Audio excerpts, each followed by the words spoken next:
the FBI apprehended a man that eluded capture for nearly 2 decades. His homemade letter bombs struck fear across the United States, mostly targeting airlines and universities, earning him the nickname the Unabomber. All told, he killed 3 people and injured 23 more. He took great care not to leave a trace of evidence, and unlike other serial murderers, he didn't seek glory and fame for his killings. If it wasn't for his manifesto, the publication that outlined his disdain of technology in modern society, he may never have been caught. After his arrest, the world was shocked that this backwoods-living hermit living without electricity or running water could be the man responsible for such sophisticated killings. Today, we explore this man, the domestic terrorist and lone wolf killer, Ted Kaczynski. I want to know, people thought he was crazy because he was Polish. Yeah. I mean, I understand the disdain someone has for technology, like a Polish person has for technology, because I've heard a lot of, like, how many Poles does it take to screw on a light bulb jokes, you know what I mean? So, like, obviously a lot of you guys are shitting on the man because he's Polish, and that's unacceptable, okay? Kind of fucked up. I shit on him because he wrote a manifesto, and I hate that. Okay, only one guy is allowed, or 2 guys are allowed to write manifestos. Okay, maybe like a couple. But unless you are, like, directly writing a manifesto, what is this? Is this better? Was the Unabomber real stories? There are so many fucking channels like this. I want one that talks about MK Ultra. Okay. And I don't know if any of these are actually going to talk about MK Ultra.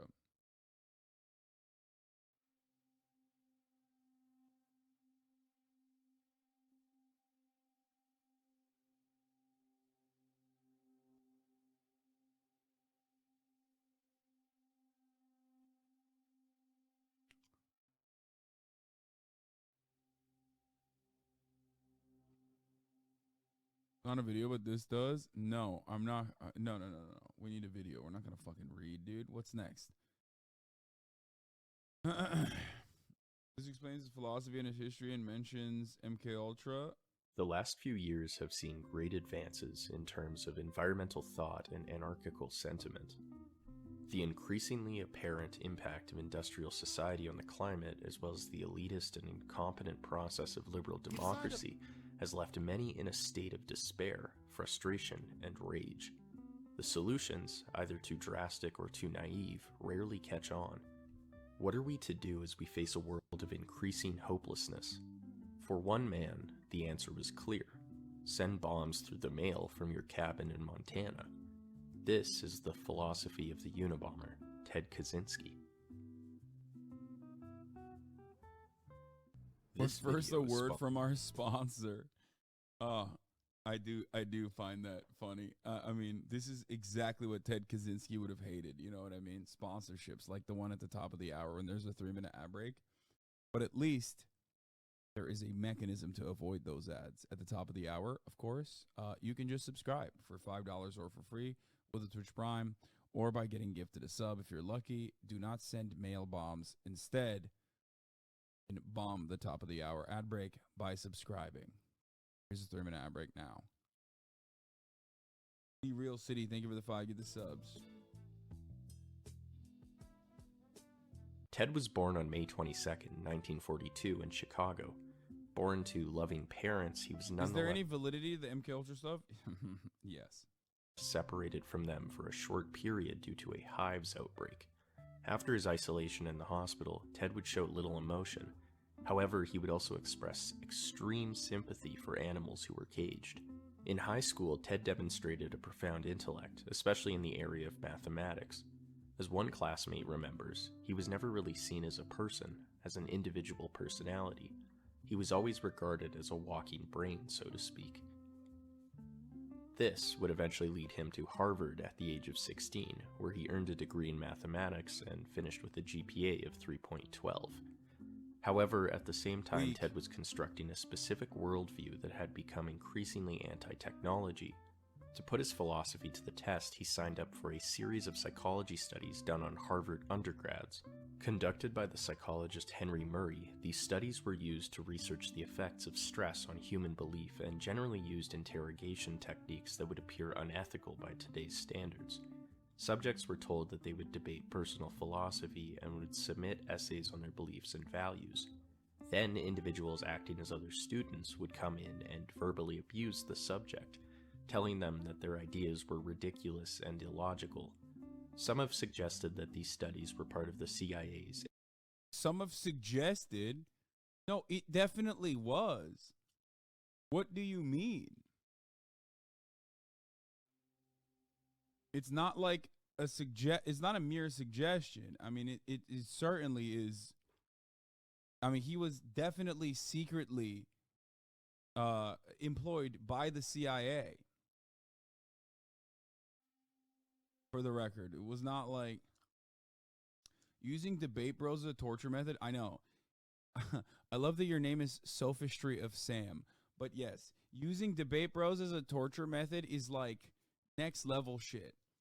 Imagine watching like political debate, like constantly forcing you to watch fucking political debates on like the most idiotic shit too.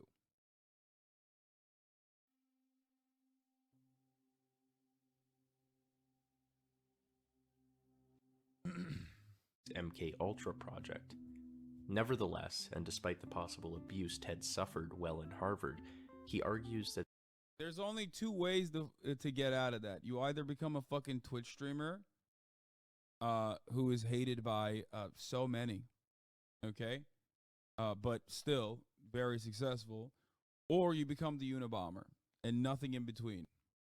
That the experiences there had no significant effect on the course of his life. After Harvard, Ted enrolled in the University of Michigan, where he specialized in geometric function theory. Unfortunately, this subfield was becoming increasingly less popular during the 60s. Ted then became the youngest assistant professor in the history of Berkeley.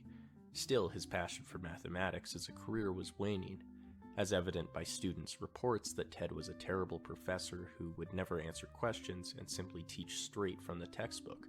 Ted would resign in 1969. While he was teaching, Ted had his first documented desire for violence. He began to experience intense sexual fantasies that involved him becoming a female. At one point in 1966, he decided... Oh, dude, here's a conservative angle. Ted Kaczynski was actually trans. He was transed. And that's why he was violent. I'm surprised no one has said that. Decided to undergo gender transition. However, while in the waiting room, Ted decided against it and wrote in his journal that he had a deep passion to kill the psychiatrist and everyone else that hates him. Feelings of inadequacy. Dude, I love this music playing in the background while he's talking about like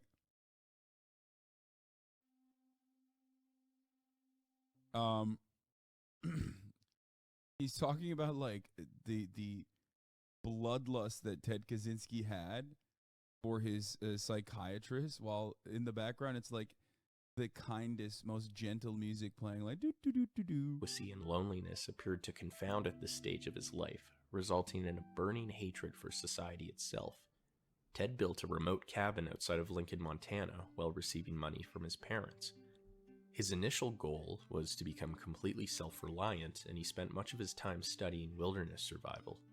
However, after discovering that a road had been built in an area of the forest he considered sacred, Ted changed his goal to dismantling industrial society.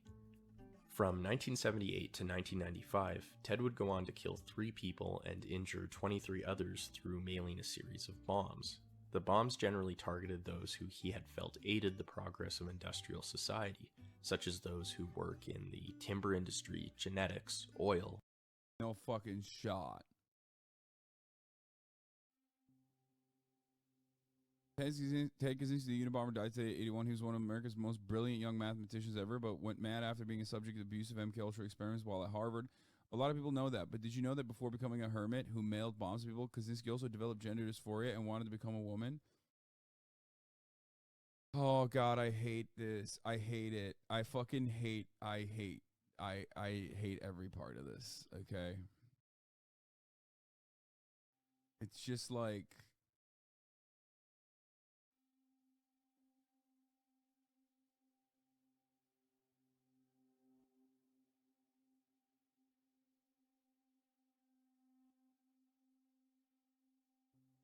I don't know what to say about this. Or computer science.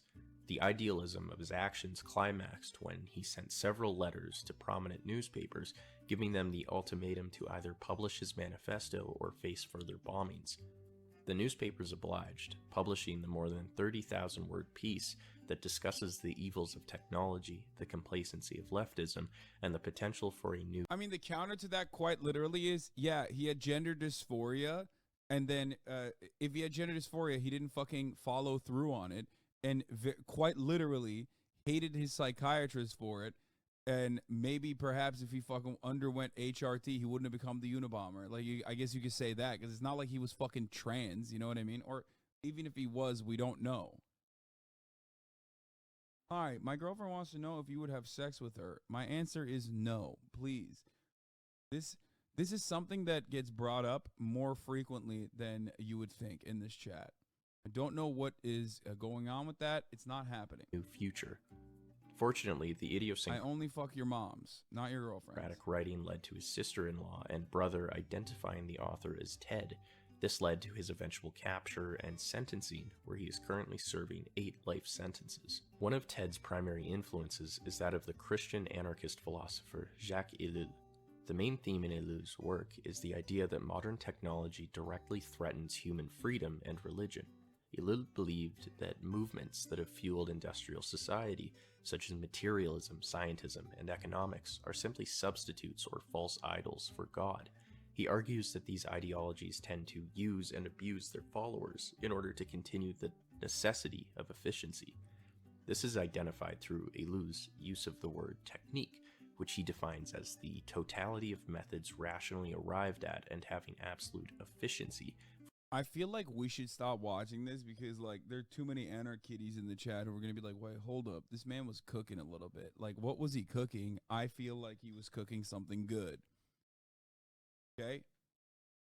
I just, like, this is one of those things where, like, you know, you got hella fucking degrowth Andes in here, which obviously is not the same. There are many different, there's different kinds of, you know, degrowth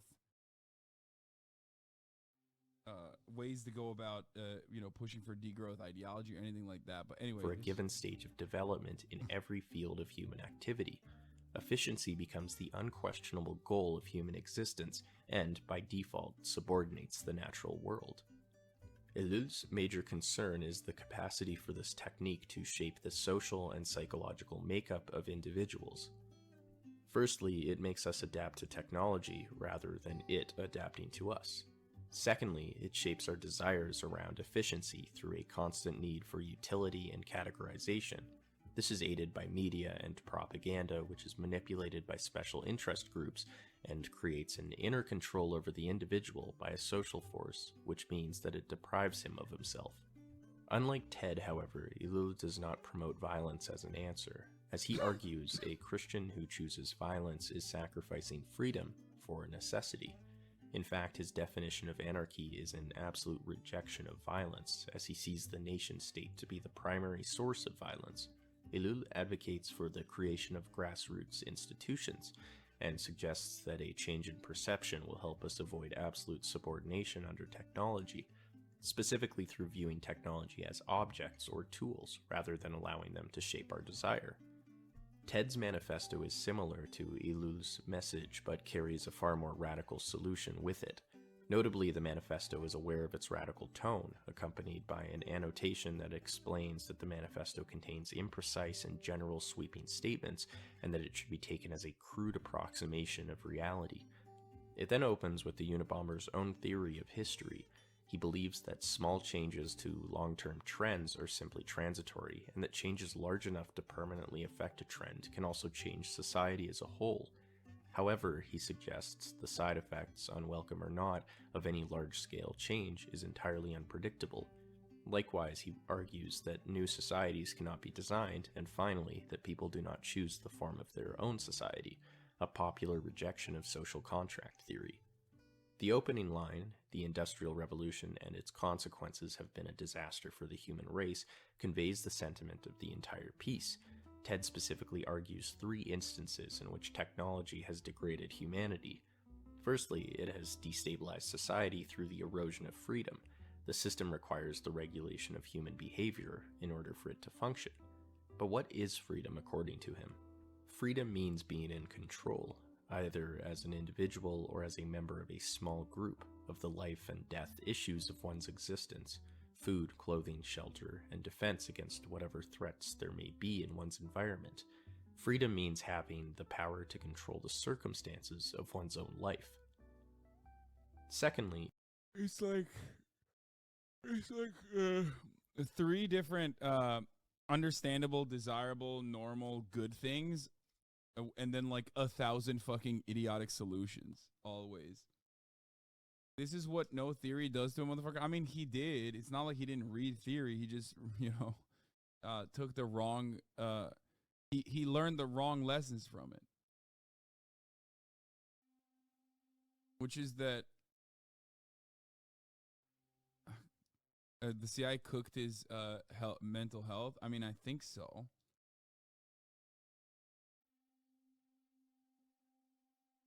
Like, most of what he's talking about, as far as like technological improvements or industrial revolution, can be substituted from a immediate materials lens directly and lay the blame directly in the hands of capital owners. Like what he's talking about freedom, what he's talking about when he's talking about freedom, when he's talking about all this other shit, like when he's talking about how like our lives are ruled by the tech that guides us. No, our lives are ruled by our relation to the means of production and commodity production in general. That part is absolutely correct, but he's not saying that. He's looking at an aberration, or at least like one like consumer facing part of that, and hyper focusing on like the human facing component of commodity production, commodities itself, rather than the way they're produced and how society is designed around the way that they're produced. According to him, freedom means being in control, either as an individual or as a member of a small group, of the life and death issues of one's existence, food, clothing, shelter, and defense against whatever threat. Running water is the problem, not capital. Yeah. It's like looking at a situation and completely avoiding all of the tremendous benefits that technological improvements have delivered on mankind, and literally saying, no, I disavow all of that across the board. He uses feminism and transgender people in his manifesto to show the degeneracy of society. Yeah, I mean, he was definitely a reactionary. Like, reactionaries can also yearn for freedom. Actually, as a matter of fact, many reactionaries do claim that they are on board with freedom. Literally look to like modern American libertarian movements, and you will see that. Threats there may be in one's environment. Freedom means having the power to control the circumstances of one's own life. Secondly, industrial society has created an unfulfilling life for many. People spend their days engaged in what he calls surrogate activities, such as entertainment consumption, political activism, and science. These are all activities that are in the service of technology rather than humanity, according to Ted. Here he also takes a clear aim at leftists, which he defines as socialists, collectivists, feminists, and gays, who he feels have fallen prey to over-socialization and inferiority.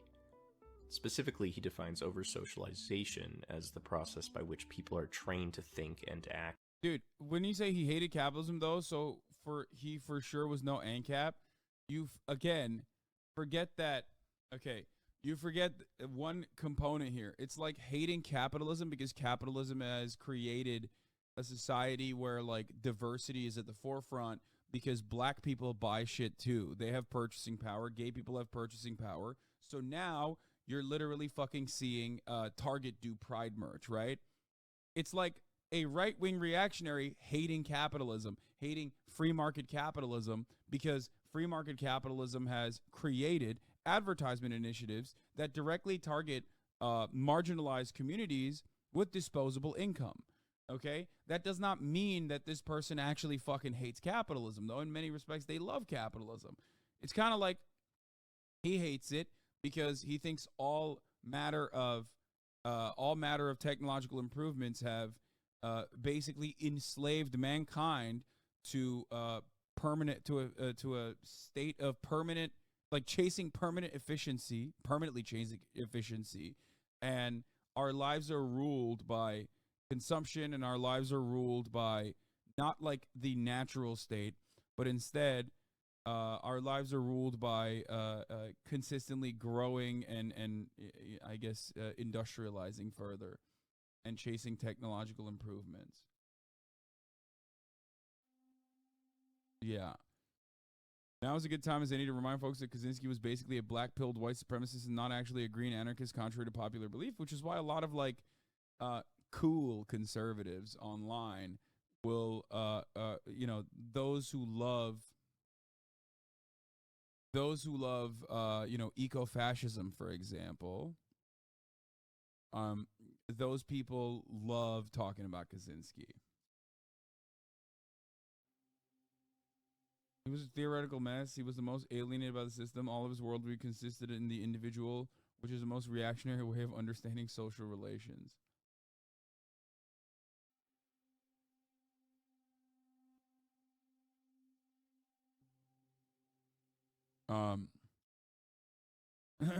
A significant portion of the document is dedicated to discussing left-wing politics, with Kaczynski attributing many of society's issues to leftists. He defines leftists as mainly socialist, collectivist, politically correct types, feminists, gay and disability activists, animal rights activists, and the like. He believes that over-socialization and feelings of inferiority are primary drivers of leftism. Like, this is Jordan Peterson, dude. And derides it as one of the most widespread manifestations of the craziness of our world.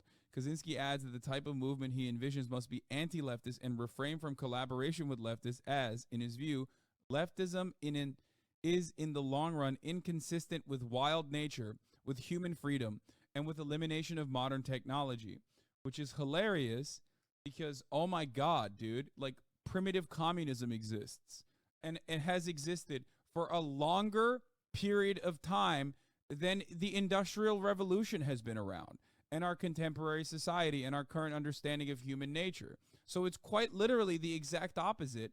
This fucking this is literally the problem with STEM lords who try to like get into the world of philosophy. And it's just like, there's just a massive blind spot that they have.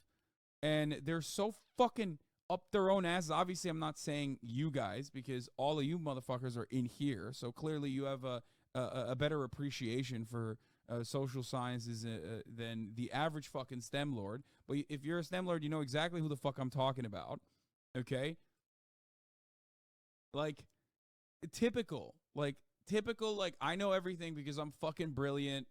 I know I'm reducing it to like individualism, but once again, but it's like American entitlement, deeply baked into our DNA. American exceptionalism deeply baked into our DNA. Being a fucking STEM lord and thinking you're the fucking smartest dude, and then cooking up this understanding of the world that is also just objectively incorrect. Being able to parse the things Ted was right about and the things he was very fucking wrong about is an important thing that people who think it's mega-based also have not read his manifesto, only his Wikipedia, or perhaps an infograph that had a picture of Ted with the glowing Bitcoin eyes from the Fash Wave meme era, which is par for those guys. Yeah. Least right-wing Polish.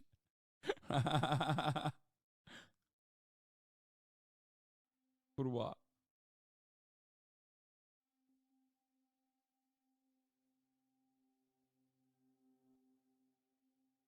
Kaczynski adds that the type of movement he envisions must be anti-leftist and refrain from collaboration with leftists. He also criticizes conservatives, describing them as fools who whine about the decay of traditional values, yet enthusiastically support technological progress and economic growth, things he argues have led to this decay.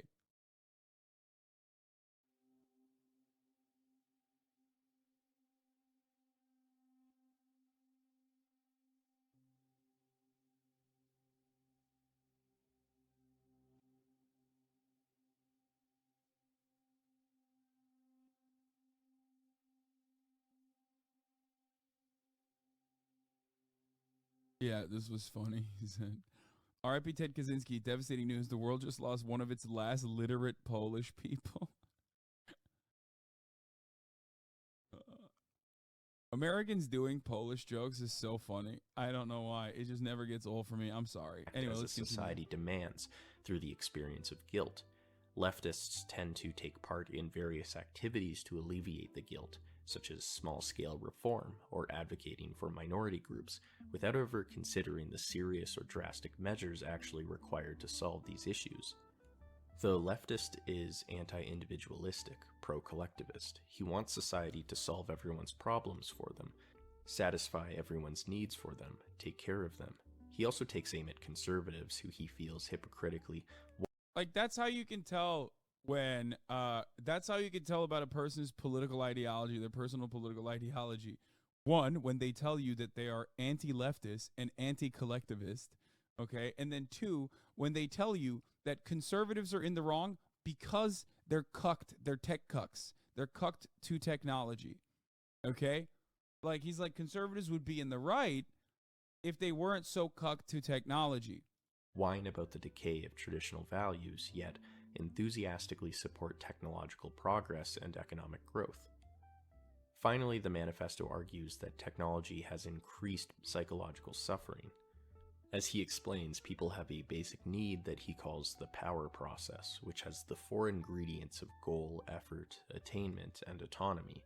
However, industrial society disrupts this process by making things either too easy, such as accumulating tech and fashion to feel good, as encouraged by ads, or too difficult, such as making it impossible to control modern issues, such as pollution or the invasion of privacy. Consistent failure to attain goals throughout life results in defeatism, low self-esteem, or depression. Kaczynski's solution is to create stress and instability within society until the whole system collapses. He argues that tapping in Okay, I'm not gonna shit on anarchists any further. I was gonna say, just typical anarchist activity. Just not all anarchists, okay? Not all anarchists. Into sub-societies such as ghettos and criminal organizations are crucial in doing this, as they threaten the absolute control of the system. He suggests that revolution should be preferred over reform, as reform is always restrained by the fear of painful consequences if changes go too far. But once a revolutionary fever has taken hold of a society, people are willing to undergo unlimited hardships for the sake of their revolution. His idea of a successful revolution is one in which human society is taken to its pre-industrial state, with only small-scale technology such as water wheels. Factories and technological knowledge should be unilaterally destroyed. He believes that despite suffering caused by such a revolution, it is far more preferable than the other alternatives, either the collapse of the system under its own weight due to overconsumption and environmental disaster, or its continued advancement, which simply involves living a long but empty and purposeless life. Why are you intrigued by this man? Yet another fucking chatter who normally is like pretty thoughtful and has good commentary, failing to recognize that I'm making fun of Ted Kaczynski and thinks simply by the act of trying to develop a better understanding of his personal philosophy, I must be in support of him in some way. First of all, what is the number one thing I make fun of in this community, okay, other than anarchists? Or what is the number one way that I make fun of anarchists? Take a fucking shower, okay? Ted Kaczynski was absolutely anti-shower. He was so anti-shower, he didn't like running water, okay? Like, you can't be more crusty. You literally cannot be more crusty than a man who straight up says, I am so against showers. I'm the stinkiest motherfucker on the planet. I am the least showered person on the planet. I smell so bad. You can smell me from a mile away. You don't have to be a dog. You don't have to have improved sense of smell to know that I'm coming.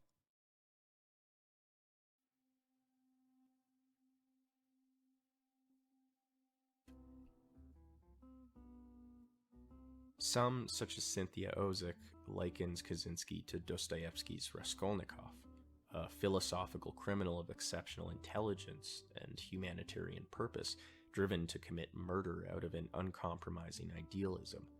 Others suggest that the Unabomber was consumed by the outdated notion of the noble savage, the idea that we can somehow return to the life of the frontierman and enjoy an... Yeah, he clearly wasn't. Because, like, if he was, the outdated notion, if he was, he would not be anti-collectivist.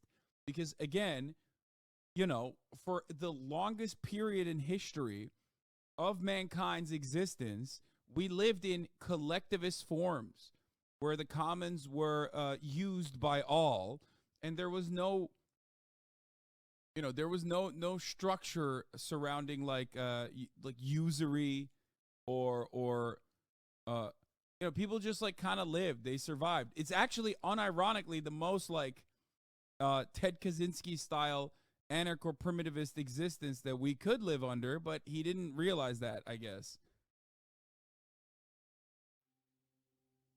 idyllic natural existence. Yeah, he was like, I don't want normal monka. I want individualist monka, which is not even a thing. While ignoring the downsides. Like when you see individualist monka, that implies that that monkey has been fucking kicked out. In most, I mean, look, I don't know that much about fucking monkeys and shit, but oftentimes, if you see a monkey out in the wild by itself, that means that like they're fucking violent, dangerous, they've been cast aside, they got their ass beat, they're ostracized, you know what I mean?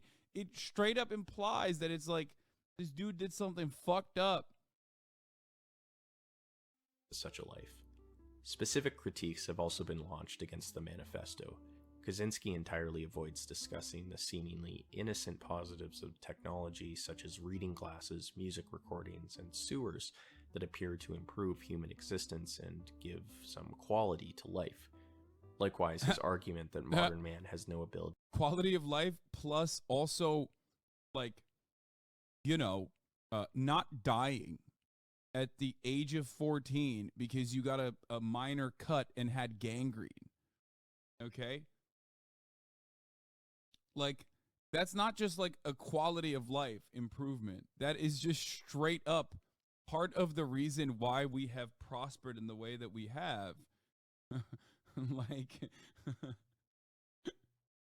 being so ableist that you literally think like medicine is wrong.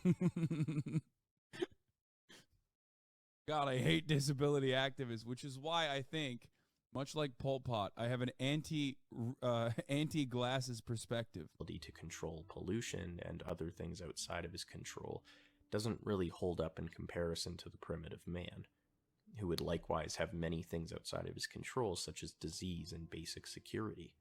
Ted counters this by stating that the primitive man can handle these issues stoically, but it is not entirely clear. Yeah, stoically. A bear attack. I'm going to tell the bear about Marcus Aurelius, dude. You know what I mean?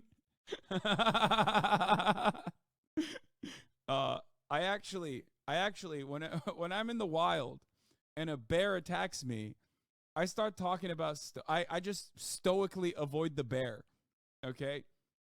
I just, did I just get fucking half of my upper body ripped to shreds by a bear claw? Well, guess what? I'm just going to keep walking in a separate direction. I can't control the elements. I can only control how I receive the elements. Okay? I can only control what my reaction is to said elements. So fuck it. I'm just going to assume that this is a simple flesh wound. It's fine. As to why the modern man can't also accept the problems out of their control stoically. It appears that Ted has an absolutist and perfectionist position here, in which anything considered technological is evil and everything natural is good. Likewise, Ted believes that a coordinated universal shutdown... Yeah, exactly. The people of Grafton, New Hampshire tried to apply that stoicism to the bear population, and yet the black bear population won, okay? If they can, yeah, if only people of Grafton, New Hampshire had explained the non-aggression principle to the black bear population, they wouldn't have been overrun with bears, okay? Or they could go a different direction, which was tried, tested, and true, which was, I don't know, collectively banding together to have sewage and also trash collection that you pay for so that you weren't overrun with black bears who were just simply looking for and foraging very aggressively for food in town. That's a way to do it. But, you know, dude, it's literally always like all matter of like contemporary libertarian ideology is basically just unironically coming to that exact same conclusion that we had already come to, okay, which is maybe we need to band together and decide that there are certain services that we must put in place so that we don't get overrun by black bears that are simply foraging for food in town because we don't have trash collection. Of progress is the only solution. However, this seems incredibly idealistic, especially in contrast to his pessimistic view of humanity. If one country decides to continue progressing in technology, they could quickly dominate the world. Ted appears unwilling to accept the possibility that technological progress is a Pandora's box we simply cannot close. Finally, if Ted truly values autonomy and the freedom of choice, then modern society still allowed him to quit a comfortable academic position and live in the woods. Where industrial society allows varying lifestyles of comfort and freedom, a pre-industrial state may fail to offer a life of security if desired. Perhaps the greatest critique, however, is found in the work of Jacques Ellul, one of Ted's greatest influences. Ted felt it absolutely necessary to kill for the efficiency of his message, but Ellul denounces violence in pursuit of the truth, as doing so simply falls into the same heartless utility that Ted had rejected so fervently. Kaczynski's sadistic and sociopathic disregard for the lives of innocent people should make anyone wary of his idealism. Despite his coherent and prophetic critique of late-stage capitalism, we should not mistake his personal anger towards the system, which evidently It's literally like falling for the Tucker Carlson narrative, which has been tried time and time again, where he says things that are economically populist and sometimes even anti-capitalist, despite being a pro-capitalist, of course. He loves capitalism, let's be fucking real. But he's only saying that because he hates certain elements of capitalism, like diversity initiatives, okay? Like not allowing WASPs to run the country, or not allowing white land-owning WASPs to run the country. That's it. Evidently destroyed his soul through isolation and experimentation as worthy philosophical discourse. Why are chatters looking at one of the most mentally ill people in the last 50 years and assuming that there's going to be consistency or rationality in their ideology? Because I think it's fascinating. For the record, I do personally believe it's fucking fascinating to understand what goes on in the mind of such a psychotic individual. You know what I mean? It's dope, especially now that he died. You know, I love learning more about that kind of shit. But let's get back to the Unabomber, the devastating use of a brilliant mind, and talk about where and what his beginnings were, where he began, what his life was like, and more. Now that you learned a little bit about his philosophy. A mathematical genius with delusions of single-handedly destroying industrial society. Planted or mailed powerful bombs to... That's also another ironic moment for him. Like, he was never going to get anything done because he was so hyper-individualistic that, like, how are you going to get anything done? Like, it's so self-defeating.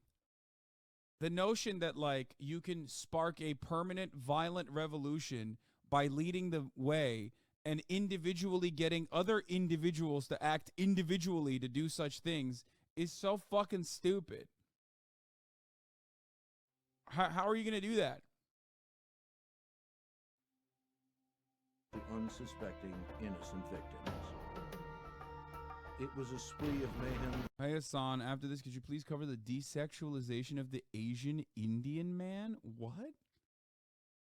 I don't even know what the fuck that means, brother. What are you saying? It killed 3 and wounded over 24. In the largest and most expensive investigation in FBI history, agents spent 17 years hunting for the elusive terrorist known as the Unabomber. Okay, immediately I'm captivated by this because it's like old school like 90s style fucking documentary recreations. I am so on board with this. The editing is fire.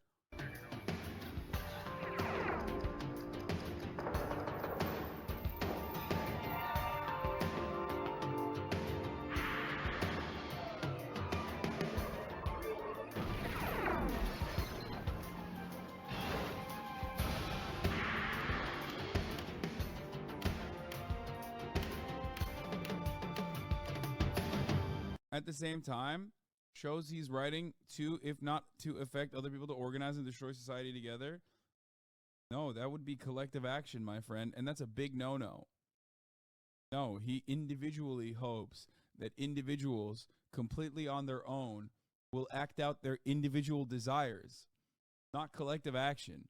Well, he also thought that he could manipulate the ghettos, as they were saying, but, you know, and the criminal element, because those are the heretic collectivists. The first bomb came in the spring of 1978. The damage it caused was minimal, but its impact would be enormous. With each new detonation, the bomber learned a little more about bombs, and law enforcement learned a little more about the man who sent them. Because its targets were universities and airlines, the FBI called him the Unabomber. I'm Jim Kallstrom, former director of the FBI's New York office. Before we ever knew the name Ted Kaczynski, we knew we were dealing with a disgruntled genius. We just didn't know how smart. Hey, if you care his last name is spelled wrong on your stream, should end with an I, not a Y, not to be that guy. Anyone who says not to be that guy loves to be that guy, okay? Number one. Number two, I don't care. The fact that I got most of the letters right should make me the most supportive of the Polish people, okay? Like, any Polish person that comes in here and says, wow, any Polish person that comes in here and says, I am literally in awe that you got the overwhelming majority of letters right in Ted Kaczynski's Polish last name, is wrong. You have to recognize that I made the effort and I actually succeeded fairly well, okay? Or how angry he truly was, or how far he'd go. But while the Unabomber was carefully perfecting his bombs, we were refining our profile. It was all a matter of who would finish first. On May 25th, 1978, an engineering professor named Buckley Christ at Northwestern University in Evanston, Illinois, appeared in the mailroom with a shoebox-sized Dog, these recreations are about to go brazy. parcel. Professor Christ was listed as the return addressee, and he didn't know the man it was addressed to. They got Max Payne soundtrack playing in the background. Security guard Terry Marker cracked, maybe it's a bomb.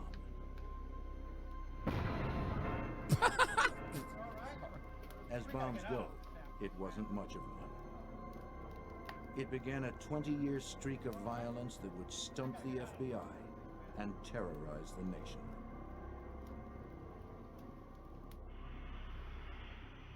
On November 15th, 1979, American Airlines Flight 444 took off from Chicago, bound for Washington, D.C. As the Boeing 727 reached cruising altitude, the cabin filled with smoke. It was pandemonium. The plane was diverted to Dulles Airport in Virginia. A dozen people were treated for smoke inhalation. But for a faulty wire in the bomb, over 100 people would have been killed. This guy sucked at building bombs at first, which, you know, I guess the lesson there is like, never give up, you know what I mean, on your dreams especially.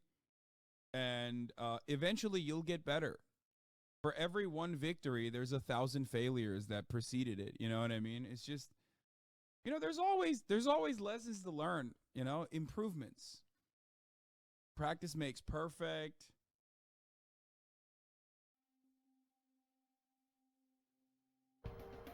This is truly an inspiring story. Bombing an Yeah. airliner is a federal offense. The FBI was called in. FBI agent Chris Ronay examined the evidence of the airline bomb. essentially was a wooden box that looked to be hand fashioned, handmade. We found that it contained a barometric switch and some other initiating components, batteries, wires, and a container for the explosive charge. The barometric switch would function when the pressure changed in the baggage compartment sufficiently to close the switch or allow the barometric switch to function and then actually detonate the bomb. The use of an altitude-sensitive barometric switch told the FBI that they were dealing with a serious and smart bomber. Ronay began his Not inquiries really. with the Chicago police. He That was a looking for L-ass anything to bomb, bro. compare What do to you the mean? airline device. L? At Northwestern University, a thorough search uncovered the existence of two minor and seemingly unrelated incidents at the university. In addition to learning of the device that injured Terry Marker, Ronay learned of another. On May 9th, 1979, another bomb had gone off at Northwestern University, seriously injuring graduate student John Harris. Its design was nearly identical to the first one. But since they were both relatively minor incidents, authorities at the time didn't connect the two. Dismissing those devices as amateurish pranks, the recovered debris was discarded. Working only from photographs, Chris Ronay concluded that all three bombs were the work of the same person. There were construction techniques, the way the wood was cut, the way it was put together, the markings on the wood, the way the tape was applied, that is evident in the photographs, was the same as in the previous cases. The pipe bombs, placed inside wooden boxes, were all made of ordinary components: screws and nails and smokeless powder and black tape. The average Iraqi teenager that got radicalized and joined ISIS clears this man, okay? I'm just saying, like, it's like IEDs can take out effectively entire fucking convoys, okay? Blow an American 19-year-old's legs off because the American military originally were like, oh yeah, let's not put fucking any kind of shields underneath our Humvees, okay? Meanwhile, this motherfucker's over here making these these motherfuckers over here making these wood bombs. The components were homemade and sanded to render them. Yeah, exactly. Why? Because they have teamwork. That's it. That's it. ISIS, Al-Qaeda, okay? The IRA, which is politically very different, obviously, shows you that teamwork makes the motherfucking dream work, dude. Yeah, we were putting sandbags in the floor of the Humvee. Untraceable. Certain components were not crafted as much as fondled and played with and looked at, and you could see they were handled and shaped and reshaped. And it just struck me that somebody spent an awful lot of time on this bomb enjoying putting it together. The FBI realized they were dealing with a serial bomber, one that was passionate about his craft. In the 1950s, a shy, highly intelligent boy from suburban Illinois named Ted Kaczynski skipped a grade in elementary school. Oh God, he was what are they called? Fuck, what is it like when you're like super smart when you're young? Gifted. He was a gifted kid. He was a fucking gifted kid, dude. Oh no, that explains so much more than that is more important than fucking MK Ultra in my opinion, okay? Typical. He was an introvert, preferring to Young withdraw Sheldon. into his room to study, especially to study chemistry. Sus. He was a prodigy with genius-level intelligence. His IQ topped 170. He entered Harvard at 16 and graduated in 3 years in 1962. In 5 years, he had received his doctorate from the University of Michigan. As an assistant professor of mathematics at the University of California, Berkeley, Kaczynski was not a popular or outgoing professor. Practically no one got to know him. In 1969, he abruptly resigned. The social nature of his teaching position was too much for Ted. He just didn't seem to fit in. By 1971, Kaczynski had decided to drop out of society completely. He bought an acre and a half of land in a rural area just outside of Lincoln, Montana, 6,000 feet above the society he had come to despise. Love this recreation. He built a tiny 8 by 10 foot cabin with no electricity or running water. Yeah, you know his ass ain't showering, brother. Oh my God, was he stinky. Oh my God, bro. He had to fucking, like, he had to live miles away, hundreds of miles away from other people because, god damn, if you came near his stinky ass cabin, dude, it would just break you permanently. There he would sit by himself, reading and writing. One of the things Ted wrote was a 23-page essay raging against modern man's obsession with technological and scientific progress. Scientific research, he wrote, will inevitably result in the extinction of individual liberty. He sent a copy to his brother David. David read it and stuck it in a trunk where it sat for a quarter of a century. In June of 1978, Ted Kaczynski took a time out from his cabin to take a job working for his brother at a foam cutting plant in Illinois. Ted's bizarre behavior became too much. His brother was forced to fire him. Ted, take it down. Ted had insulted a female co-worker His brother's a big-time narc. who had refused his advances. Ted seethed and within a year moved back to his cabin in Montana, vowing never to see his family again.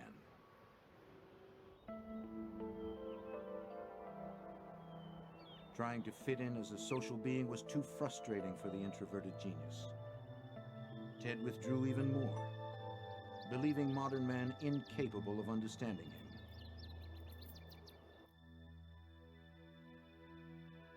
The proto-incel? Yeah. There were definitely incels before him.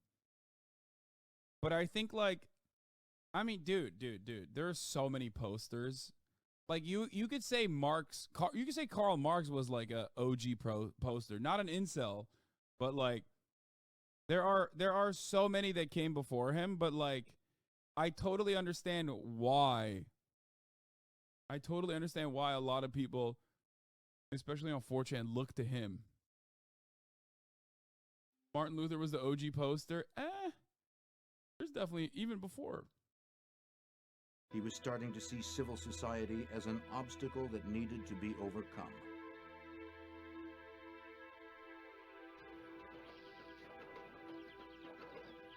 In time, Ted became acclimated to his life with few luxuries.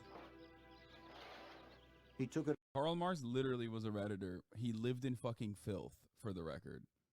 Karl Marx also was anti-shower and a hoarder and absolutely lived in filth. Like, the police that were surveilling him wrote about how insane his living conditions were and how awful his fucking, how awful his living quarters were and how awful his sleep schedule was. Took it upon himself to grow his own food and to be otherwise self-sufficient. He had few acquaintances, opting for his own company in the Montana wilds.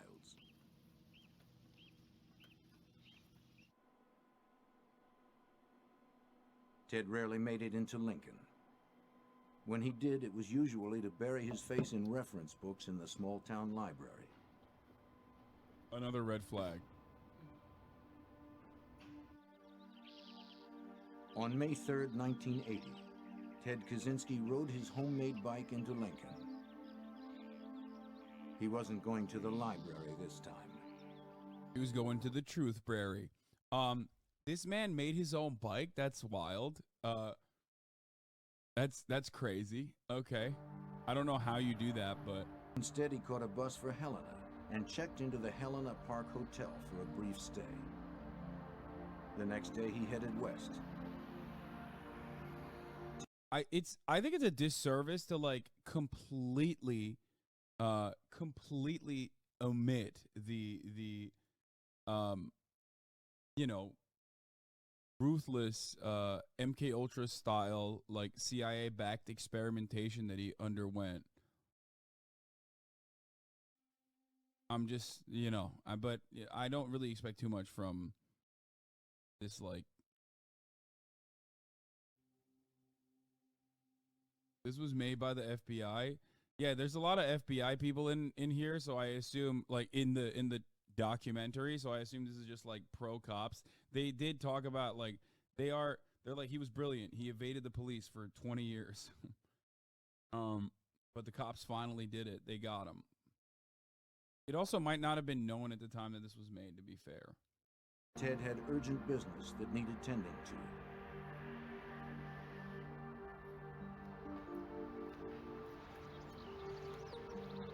Percy Wood, the president of United Airlines, received a parcel at his suburban Chicago home on June 10th, 1980. A few days earlier, he received a letter from a stranger promising to mail him a book which, the letter said, had tremendous social significance.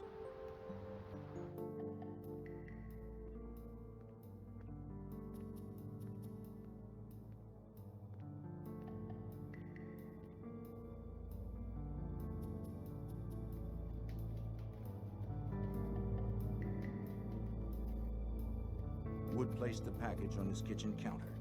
He opened and retrieved a book, Ice Brothers by Sloan Wilson. Wood was puzzled. Why is this book socially significant? He opened the cover.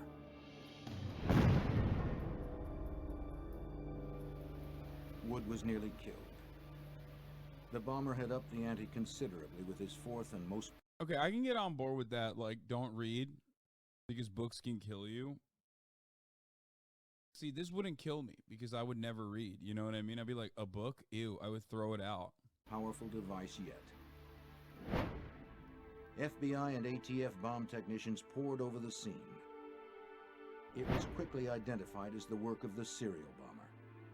Each bomb so far had been a pipe bomb with similar construction and wiring. On this, the fourth bomb, the bomber had left a calling card. Punched into a piece of rubble were the letters FC. Certainly, the initials FC were put in these bombs to be found, clearly protected in such A footy fan. Yeah, fucking FC.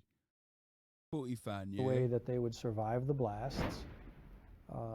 It didn't make any sense to have it in there. It didn't function in any way. It served no purpose except to say, here's my signature, here's an identifying feature. The FBI could only speculate what FC meant. By this time, FBI investigators had already given him a name. He bombed universities and airlines. They called him Unabomb, UN for university, and A for airline. Naming him was easy. That's so stupid. Finding him would be much, much more difficult.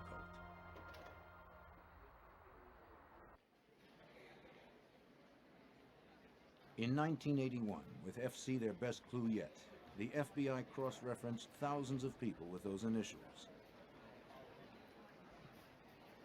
But the Unabomber was not sitting idle. In October, a package was found sitting in a building at the University of Utah.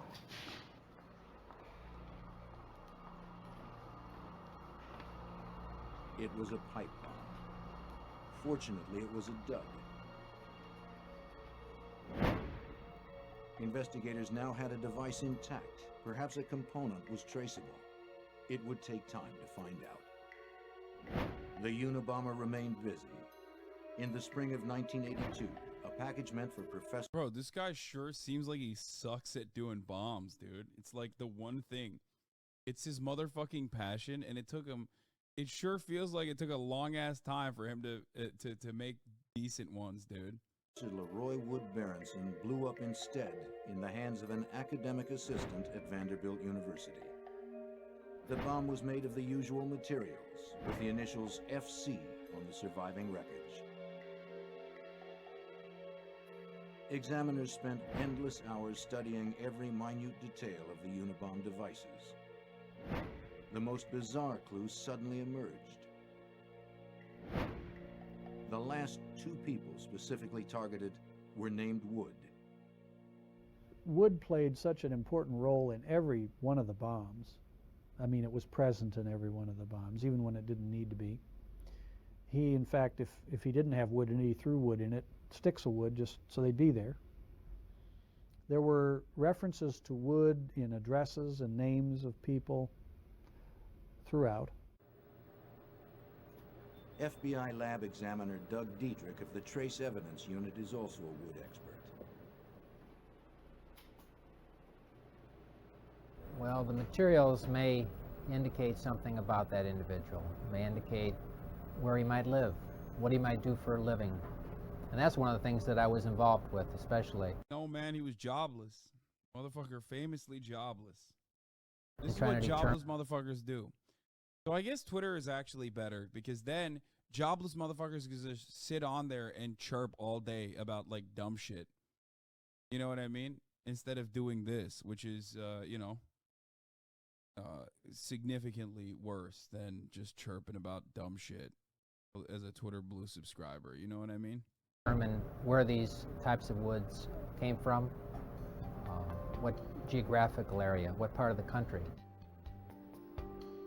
This approach seemed like a long shot, but the scarcity of clues left investigators with few options. As the FBI investigation intensified, so did the power of the Unabomber's devices. On July 2nd, 1982, Professor Diogenes Angelakos of the University of California, Berkeley, a devoted husband and a popular teacher, noticed a strange-looking object on the floor of the Computer Science Department's coffee room. Brother, run away. Oh no, he got a Greek man. He got a Greek man. The explosion seriously wounded him and tore off his fingers. As he lay dazed, he found a typewritten note. Woo, it works. I told you it would. RV. Chat, it's not real gore. The It's a FBI ran dramatic down everyone in America named Wu, and everyone with the initials RV, a monumental, labor-intensive task, but to no avail. The note was a ruse. Another lead surfaced the day following the blast. A custodian who worked in Corey Hall, the building where the bomb exploded, saw a man with a thin mustache and sweatshirt loitering in the hall the night before. The custodian, however, was unable to remember enough details to help a sketch artist make a composite. Angelakos was critically wounded, requiring a lengthy hospital stay. He was no longer able to care for his invalid wife. She died within a month of the blast. That's how you know. That's how you fucking know this is old as fuck. He said invalid wife. God damn, brother.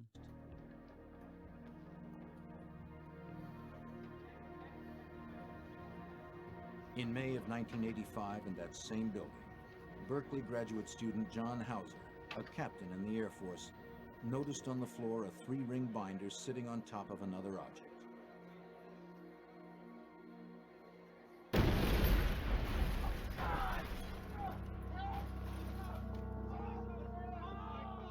Hauser had just applied for astronaut training. What he didn't know as he lay wounded was that he had already been accepted into the program.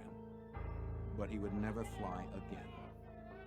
His Air Force Academy ring was found embedded in the wall across the room. Ironically, Professor Angelakos was nearby when the bomb exploded. He rushed to help Hauser. Bro, Professor Angelakos, I'd be suspicious of him because he's Greek, obviously. Motherfucker's always around, supposedly, when one of these things keeps blowing up. Unabomber-related crime scene investigations conducted by the FBI, ATF, and the United States Postal Service had become frustratingly routine. The recovered bomb components were packaged and sent to the FBI lab for future comparisons. Over the next few years, there would be many such examinations.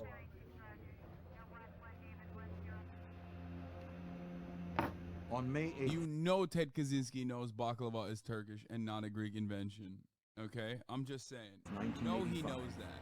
A package was received at the Boeing Corporation in Auburn, Washington. It was addressed only to the company, was heavy, and had too much postage. Hey, Mark, look at this. A suspicious mailroom employee called security. The package was x-rayed and shown to contain a pipe bomb. It had FC stamped into the end caps. Had the employee opened the package, it most likely would have killed him and anyone else nearby. On November 15th, 1985, Dr. James McConnell, a psychology professor at the University of Michigan, received a letter and package from a Ralph C. Kloppenberg. The sender described himself as a doctoral student. "I'd like you to read this book," he wrote. "Everyone in your position should read this book." As he read, his assistant opened the package nearby. Uh-oh, not again. See? Anti-reading, dude. You just gotta... Here's how you could have saved yourself. Don't read. You see a book, you throw it in the trash immediately. You're like, no, not happening. Okay? Not for me. I'm good. I'm anti-reading and I'm anti-watching the top of the hour ad break. Okay? These are two very important principles for the Hasanabi heads out there. You no longer want to see those ads at the top of the hour. If you want an uninterrupted broadcast experience, all you need to do is subscribe or get gifted a sub if you're lucky. Okay? Don't unpause the bomb is going to blow up. Yeah, well, you're going to see it unless you are not subscribed, in which case you'll see an ad, probably, an explosive ad. Here's the 3-minute ad break now. The explosion seriously injured the assistant and blew out the hearing of Dr. McConnell.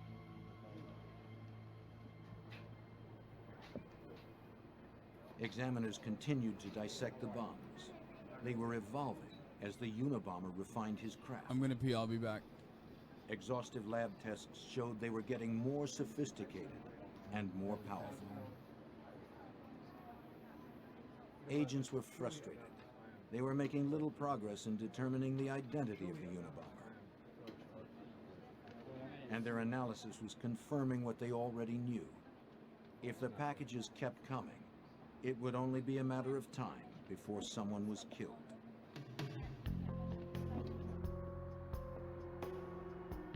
Hugh Scruton owned the Rentec computer store in Sacramento, California. On December 11th, 1985, about lunchtime, Scruton headed out the back door that led to the rear parking lot when he noticed something. It looked like a block of wood with 4 nails sticking out points up. The explosion was ferocious, blowing a massive gaping hole into Scruton's chest, exposing his heart. The Unabomber was now a murderer. The bomb that killed Hugh Scruton was the most powerful yet.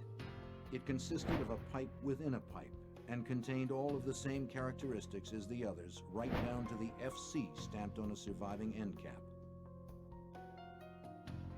The Unabomber investigation was now officially a homicide case. Investigators stuck to their strategy of keeping the details of the case secret, lest the Unabomber learn what they knew, or worse, lest they encourage copycats. Agents were desperate for a solid lead. Ted Kaczynski was always active in his secluded cabin. When he wasn't making bombs, he was writing his philosophy that justified them. For Ted Kaczynski, technological society was a horror, defined by the Earth's destruction and human beings amounting to little more than mindless robots. In Ted's story, anyone who was participating in the human race's dependency on technology was a villain.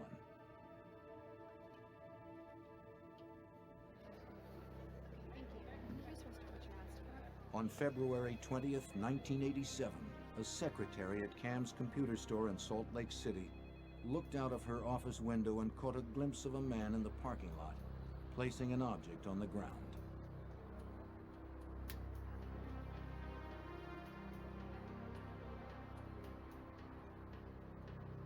An hour later, the store's owner, Gary Wright, was in the parking lot. He noticed the object on the ground.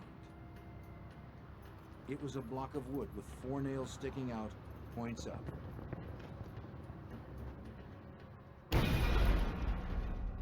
Wright received serious injuries, but miraculously survived. As police scoured bus stations and local businesses looking for a suspect, a sketch was commissioned from the secretary's description. It was unquestionably the portrait of a man in disguise. The sketch didn't catch the Unabomber, but in one way it may have worked. Knowing he was seen, the Unabomber seemed to vanish. After 9 years of bombings, Unabomber-related incidents simply stopped after the 1987 Cams explosion. The investigation had continued, but all available leads had been exhausted. After 6 years of silence, investigators were hopeful that the Unabomber had either been imprisoned on some unrelated charge or died. Either way, the bombs had stopped.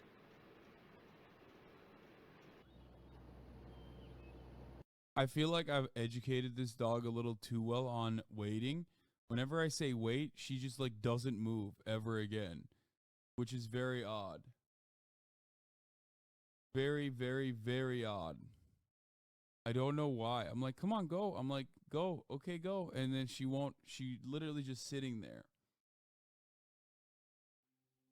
How Harvard created the Unabomber? Yeah, we'll cover that part after this. I already have that ready.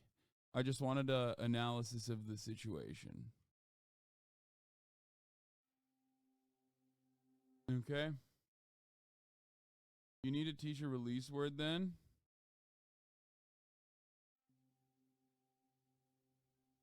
Delicious compliance. How does she do when being called? Hiya.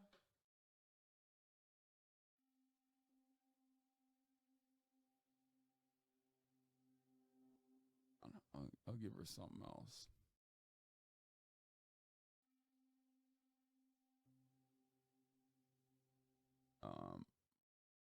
But Ted Kaczynski was neither dead nor in jail.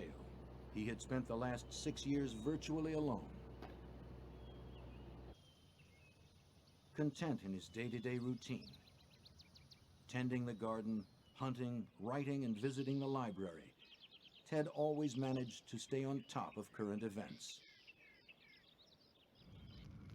In 1993, after a 6-year hiatus, several highly publicized events propelled the Unabomber out of retirement.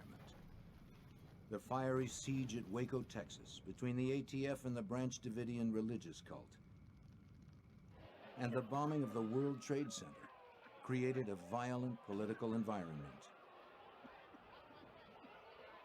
The Unabomber would return in a fit of violence of his own.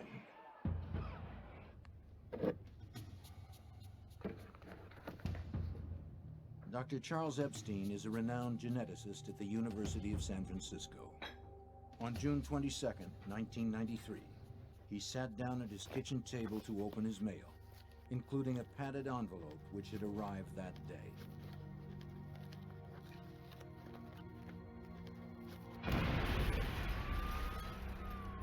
The blast critically injured Dr. Epstein. After 2.5 hours of surgery, he was stabilized and very lucky to be alive.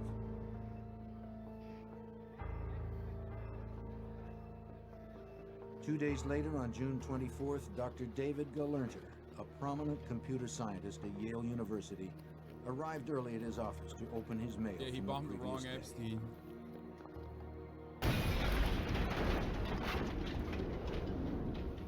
Injured in his right.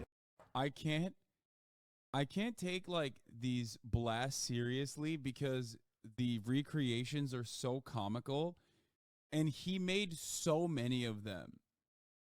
Like, it's just almost impossible for me to sit here and take this like as like a devastating, you know, reactionary terrorist who's like trying to kill fucking grad students who definitely do not deserve it.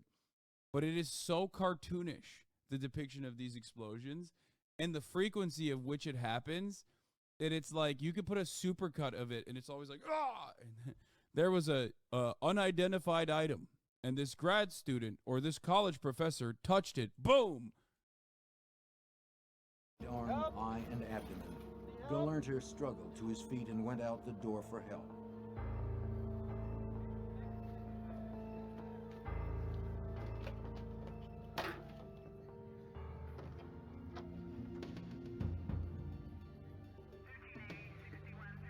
The FBI quickly determined that the Epstein bomb and the Galernter bomb were identical. Pipe bombs filled with potassium chlorate and aluminum powder. Both devices had been placed inside a handcrafted wooden box.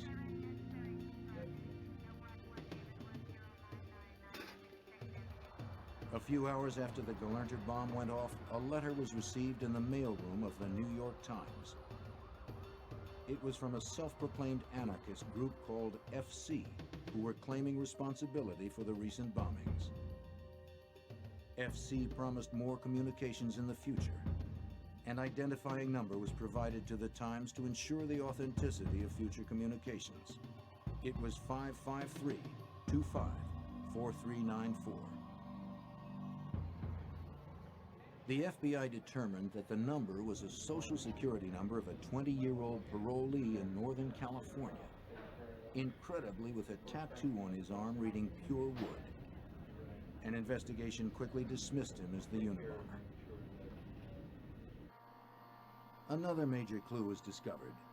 Impressed into the paper on the New York Times letter was the faint notation, "Call Nathan R., Wednesday, 7 p.m." The elusive Unabomber finally provided agents with a solid lead. What a dumbass. The FBI talked to over 10,000 people whose first name was Nathan and whose last name began with R. The exhaustive search turned up nothing. It seemed the Unabomber loved sending the FBI on wild goose chases. The Times ran the letter, which sparked public interest. It also drew the FBI into dozens of false leads. Disgruntled students, aircraft engineers, even a Dungeons and Dragons club in Chicago. The latest round of activity. Wait, so the Pure Wood tattoo thing and the convict identification number, like, how the fuck did he have access to that? Went on Twitch at the library, and it's the first time I've not seen you on the front page. Maybe I'm tripping. I don't know. Maybe you are tripping. It sent the FBI investigation into overdrive. A Unabomb task force consisting of FBI, ATF, and postal inspectors was formed to coordinate investigative efforts. Jim Freeman was the head of the FBI's San Francisco field office. He would also head the multi-agency Unabomb task force. We had evidence that was scattered around 3 different federal agencies and a lot of local state laboratories. So we recognized that our task was to gain control of the information that was already out there, determine what investigation had already been done. And we set about this by deciding to reinvestigate every Unabomb crime. Every shred of physical evidence that remained from past Unabomber devices would be given to one forensic examiner. Special Agent Tom Monell of the FBI Laboratories Materials and Devices Unit became the chief examiner for the investigation. All the evidence in the Unabomb case, no matter if it was explosive related or not, came through me and my unit. In a serial bombing type case such as the Unabomber case, the most frustrating aspect was the fact that we were doing all forensic examinations that could possibly be done to the evidence, and it wasn't able to lead us to any individual. While the task force struggled, Kaczynski's warped revolution against society continued. On December 10, 1994, advertising executive Thomas Moser was opening his mail in his North Caldwell, New Jersey home. His wife and two daughters were upstairs. He examined a small package with excessive postage from an H.C. Wickel, Department of Economics, San Francisco State University.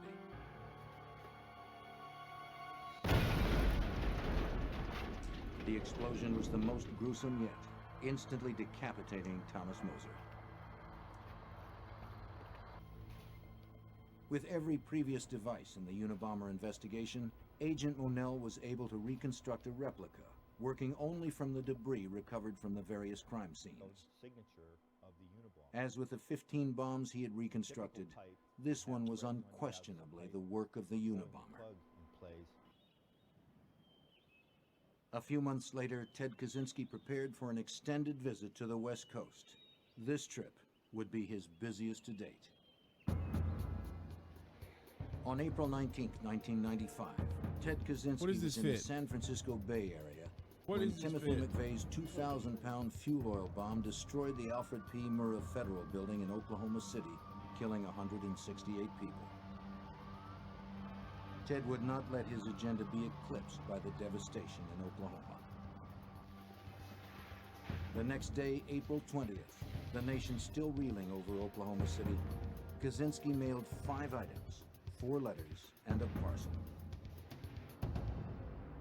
Within a few days, the mail arrived back east. First was a letter to the New York Times. FBI Special Agent Terry Turchie was second in command of the Unabomber Task Force.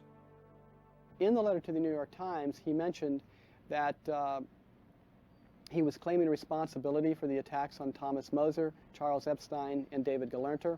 He also mentioned some of his goals and objectives and said that he was thinking of sending a manuscript or essay and that he wanted them to consider publishing that essay. And if they did, he would make an agreement to cease committing terrorist acts. The second letter received was to recent victim David Gelernter at Yale, still recovering from his April wounding. The letter was taunting. Dr. Gelernter, people with advanced degrees are not as smart as they think they are. If you'd had any brains, you would have realized that there are a lot of people out there who resent bitterly the way techno-nerds like you are changing the world.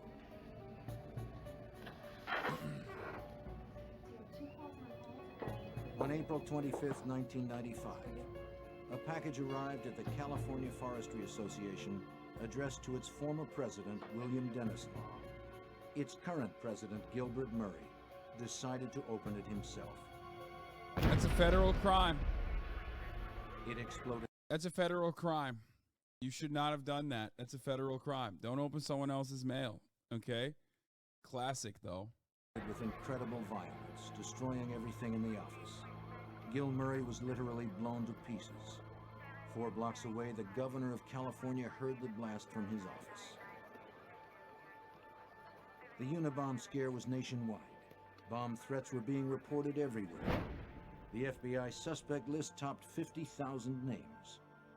16 years and 16 bombs later, the Unabomber had claimed 3 lives and injured 24 people.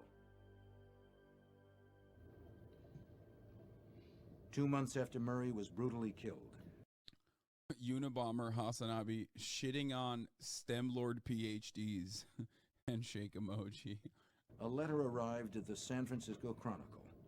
It read, "The terrorist group FC, called Unabomber by the FBI, is planning to blow up an airliner out of Los Angeles International Airport during the next 6 days." The threat had to be taken absolutely seriously because the Unabomber had in fact placed a bomb aboard an aircraft before. It wasn't lethal enough to blow the plane out of the sky, but we knew that his bomb-making ability had progressed enough that he certainly was capable of that now. The FBI saw to it that special security measures went into effect immediately at California airports. No one without a ticket was allowed through security. All bags were searched. Bomb-sniffing dogs checked everything. The Postal Service stopped flying the mail on commercial jets. Passengers are questioned about carry-on luggage that they've had. Have you had this package in your custody and control during the entire time? Did you pack the suitcase yourself? Those type of questions all began from that day in LAX. The same day that the airliner threat was received at the San Francisco Chronicle, the Washington Post received a message from FC, a 56-page typed manifesto. The New York Times received a carbon copy of the manifesto the next day, as did the adult magazine Penthouse 2 days after that. The letter to the Post and Times laid out the terms and conditions for publication and agreed to stop the bombings if the Post or the Times published. For Special Agent Terry Turchi and the Unabomber Task Force, receiving the manifesto was a huge break. Of course, when the Unabomber manuscript came in, that was big information, and this was a major break, and we all knew that it was a major break, which, if handled properly, could possibly lead us to identify the Unabomber. The manuscript, blandly titled Industrial Society and Its Consequences, was a meticulously written tract against technology, genetics, leftism, conservatism, and modern society generally.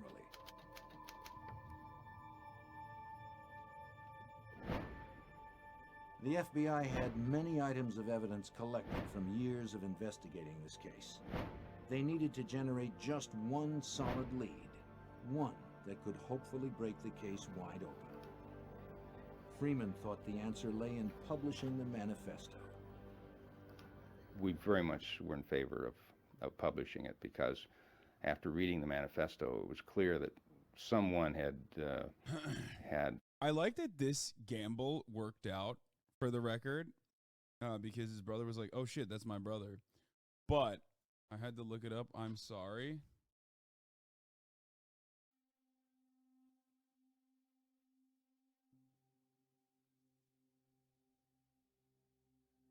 This type of shit turns me into a Theodore fan. Anyway, what I was gonna say is the FBI's gamble worked, right? But it is kind of wild that they were like simultaneously worried about copycats. So they basically were like, let's publish his argument. Put their philosophy that had evolved over a number of years within the pages of this thing. It was recognizable. Somebody in reading this, we hoped, would read it and say, I remember that guy. He was sat next to me in class at such and such a university. After some public soul-searching and discussions with the director of the FBI and Attorney General Janet Reno, the Washington Post, and the New York Times, the decision was made to publish the manifesto. The manifesto appeared in a special section of the Post on September 19, 1995. By early 1996, Ted Kaczynski... The Unabomber tried to make a deal with the Penthouse to publish his manifesto in exchange for just one more bombing. What? Bob Guccione was prepared to publish him fully and without censorship. The FBI calls us Unabomber. You offer to publish our manuscript in the Penthouse in exchange for our promise to desist from terrorism, and that is what we're writing to you about. We have not made any phone calls, so you know communication from FC should be accepted as authentic. We are sending to the New York Times. That letter carries our identifying number cut out on your copy. We aren't in the habit of reading sex magazines ourselves, but we don't have anything against those who do read such magazines or those who publish them. However, it will obviously be to our advantage if we can get our stuff published in a respectable periodical rather than in Penthouse, because many people do consider sex magazines to be disreputable or worse. Moreover, if we're not mistaken, Penthouse is basically an entertainment magazine that contains also some serious commentary. In such magazines, the serious commentary, to some extent, serves as part of the entertainment. We are down on the entertainment industry because it is an opium of the masses. So we don't like the idea of playing footsie with that industry by allowing our writings to be used as entertainment. Therefore, if possible, we'd like to get our stuff published somewhere other than in Penthouse. He was so kind.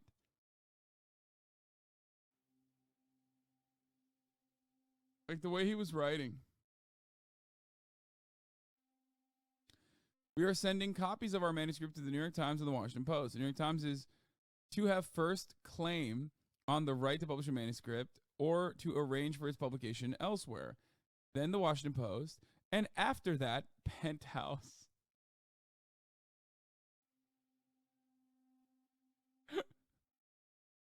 I like that it's like the New York Times, Washington Post, and then if it doesn't work out, Penthouse.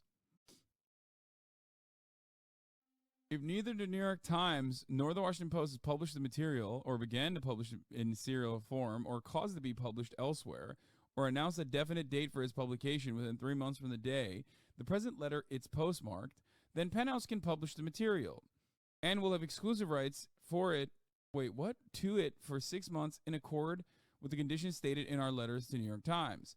But Penthouse must publish the material or publish the first installment, if it is to be serialized, within 2 months after the expiration of the 3-month period we just mentioned, and publication of the entire manuscript must be completed within about 6 months after the first installment appears.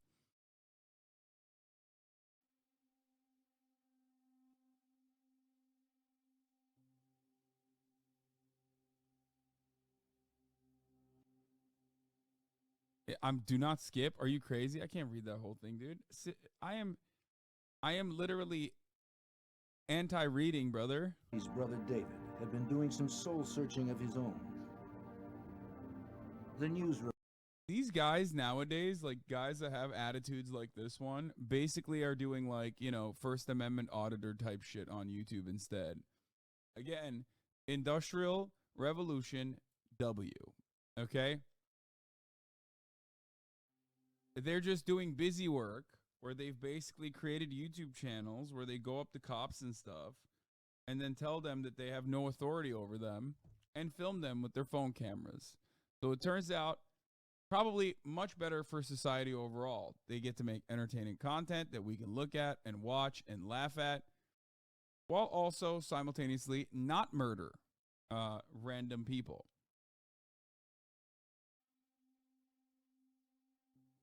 Reports that the Unabomber had connections to Chicago, their boyhood home, as well as to Berkeley and Salt Lake City, nagged at him. He got a copy of the manifesto and began reading. He read it in the hopes of erasing the idea that his brother was a killer. What he read sent chills down his spine. He recognized the language and content of the manifesto as being similar to that of writings by his brother Ted. David dug up as many old letters and writings of Ted's as he could find and compared them to the Unabomber manifesto. Both had employed the unique phrase, cool-headed logician. David was distressed, but not yet convinced.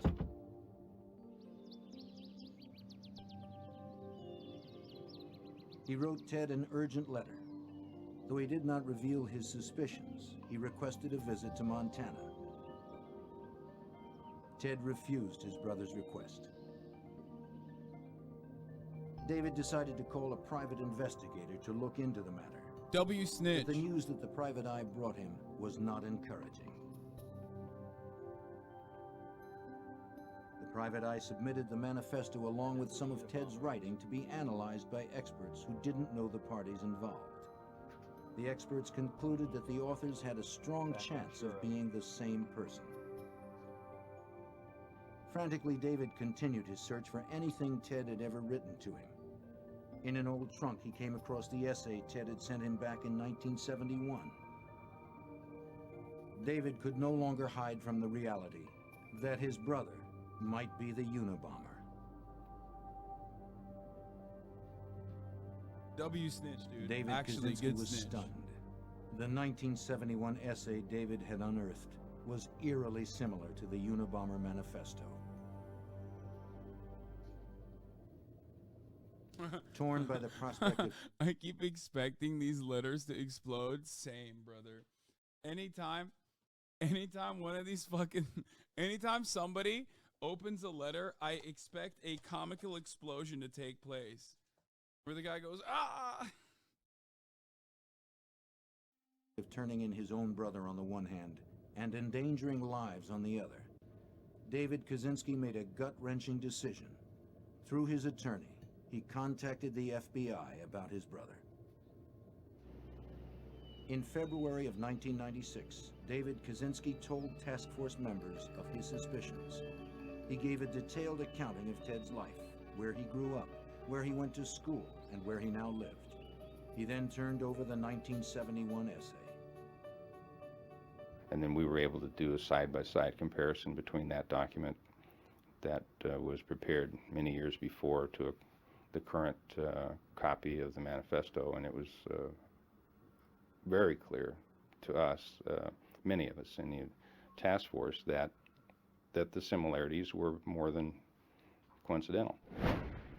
The FBI analyzed the essay and found over 160 examples of similarities with the Unabomber Manifesto, including common phrases and misspellings. The list went on and on. After 17 years, the FBI had its first major suspect, Ted Kaczynski. Dozens of FBI agents quietly slipped into the small town of Lincoln, Montana. The FBI kept careful surveillance on Kaczynski's cabin as they laid out the case for a search warrant, hoping that the Unabomber would not strike again in the interim. By the beginning of April, enough information had been uncovered to justify the warrant.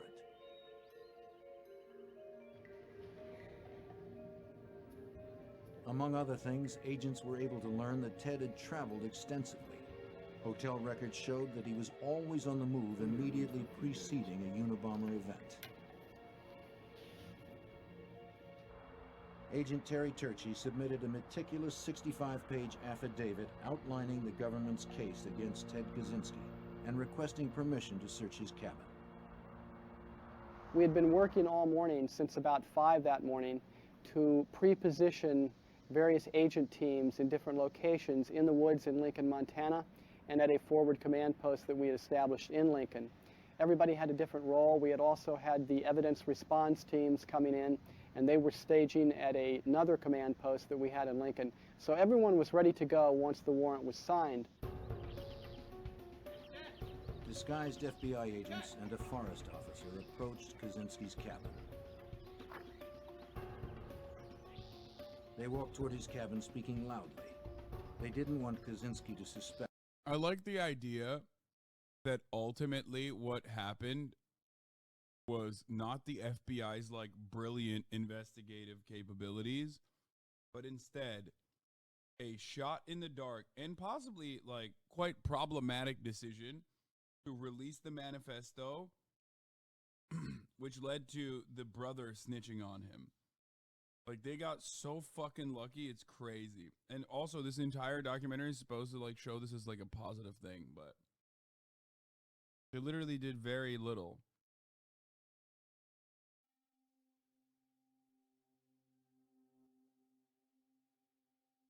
Especially when you consider that the Penthouse magazine would have published the manifesto, inevitably, it makes it even funnier.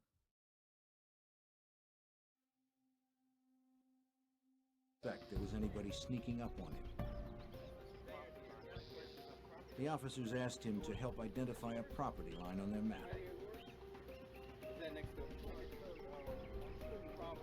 As he turned to get his coat, the officers pounced on Kaczynski. The suspected Unabomber was in custody.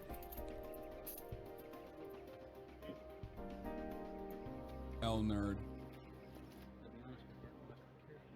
Kaczynski was immediately taken for questioning to a temporary forward command post. Jim Freeman was about to come face to face with the man that had eluded the FBI smelled like for spoiled nearly 2 milk? decades. he looked just absolutely disheveled. He looked like he was covered with soot. The agents that had grabbed his arms to restrain him had soot on their hands. So, Ted, you like to travel? Kaczynski admitted nothing and refused to say whether the cabin had any live bombs in it. As the questioning continued, the search of the cabin began. The tiny cabin was treated essentially like a live bomb. It was assumed that the place at the very least had live bombs in it, or at worst, was heavily booby-trapped. Explosive ordnance disposal teams cautiously made their way into the cabin. Not putting a bomb in your cabin as a bomber Ted is pretty Kaczynski big. had That's not a been big formally L2. arrested on any charges yet. As investigators searched through his cabin, they found enough evidence to charge him with possession of bomb-making materials. They found pipes, chemicals, wiring, batteries, and wooden boxes. This charge would allow agents to hold Kaczynski until a more thorough search could be conducted. FBI Special Agent and explosive expert Donald Sockleben was responsible for quickly gathering evidence in order to obtain the arrest warrant. He rushed to Helena to petition the judge. Sockleben had been working on the Unabomb case for years. I think it was on the ride back to Helena that night when Pat Webb and I, who had worked on this for so many years, just sort of looked at each other and realized that maybe this was the beginning of the end, that we really did believe that night, if we hadn't believed before, that we had in fact caught the Unabomber. Ted Kaczynski was detained overnight until formal arrest charges could be brought the following morning. He was led through the streets on national television, looking every bit the part of an eccentric hermit. He was presented the next day before a judge in Helena on a charge of possession of bomb-making equipment. The search of the cabin continued. The room was a gold mine, but a dangerous one. Each container, each book, each binder needed to be x-rayed for explosive devices. It was clearly going to take a long time to search the tiny cabin. The evidence being slowly hauled out of the cabin was damning. A series of 3-ring binders with page after page of detailed bomb designs which matched the bombs used in many of the Unabomb explosions. Explosive powders of the type used in the bombings. Aluminum ingots and aluminum shavings on the floor, crucial bomb components. There was the infamous hooded sweatshirt and sunglasses. Agent Thomas Monell, the expert on Unabomb devices, was also inside the cabin. The other evidence located in the cabin were electrical components and wire that were consistent with the majority of the Unabomb devices. We found a improvised or a homemade flip type switch that was literally identical to 3 switches that were used in earlier bombs. After almost 2 full days, the search came to a sudden stop. A package was found. It was wrapped like previous bombs with a return address on it. All it awaited was a victim's name and address for the front. It was x-rayed and determined to be a live pipe bomb. Special Agent Sockleben had to handle the crisis. Well, this motherfucker was sleeping with a live pipe bomb under his bed, by the way. Which is wild to think about because it's like I guess he just knew that his shit was so ass it would never explode. From the x-ray, it looked very similar to the last bomb that had been placed, the one that killed Mr. Murray in Sacramento. We were able to safely remove the box from the cabin and take it down the hill to where we set up a site to deal with the bomb. The search slowly continued in the days ahead, and more damning evidence was seized. In addition to bomb-making paraphernalia and chemicals, agents also seized letters, notes, diagrams, and the Unabomber manifesto. One irrefutable link between Ted Kaczynski and the Unabomber remained: the typewriter used for the manifesto. The typewriter that had been used to type the manifesto wasn't found until literally the last day of the search, which took Technology L, by the way, using a typewriter, I mean. 4 or 5 days. It was literally in the bottom of the last box that was opened. It had taken 11 days to search an 80-square-foot room, but the FBI's careful approach had paid off. The man who had killed, maimed, and ruined lives, all the while taunting the FBI, was caught stone cold. On April 14th, the entire cabin was hoisted onto a flatbed and hauled away for further examination. The charges against Kaczynski had been upgraded.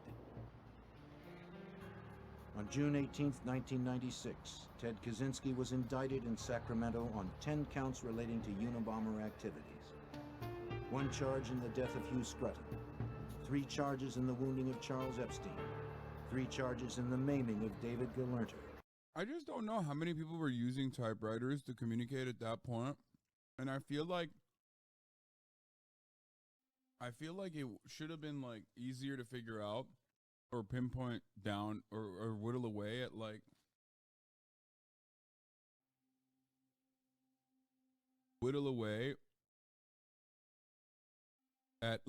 possible suspects, because like the type of ink being used, you know what I mean, or maybe like the keystrokes that would give away whichever type of typewriter it was. Figure out like who was. Buddy, home computers weren't until the 90s. First of all, I know. I understand that. My grandfather had a typewriter. So you watched too much CSI?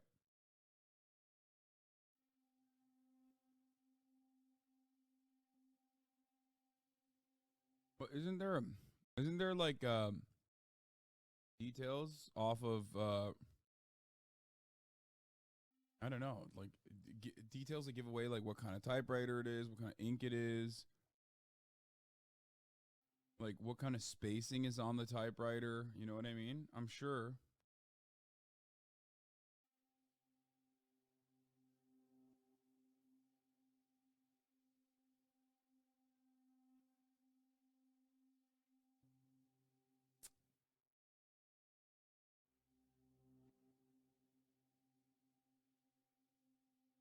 And 3 charges in the death of Gil Murray.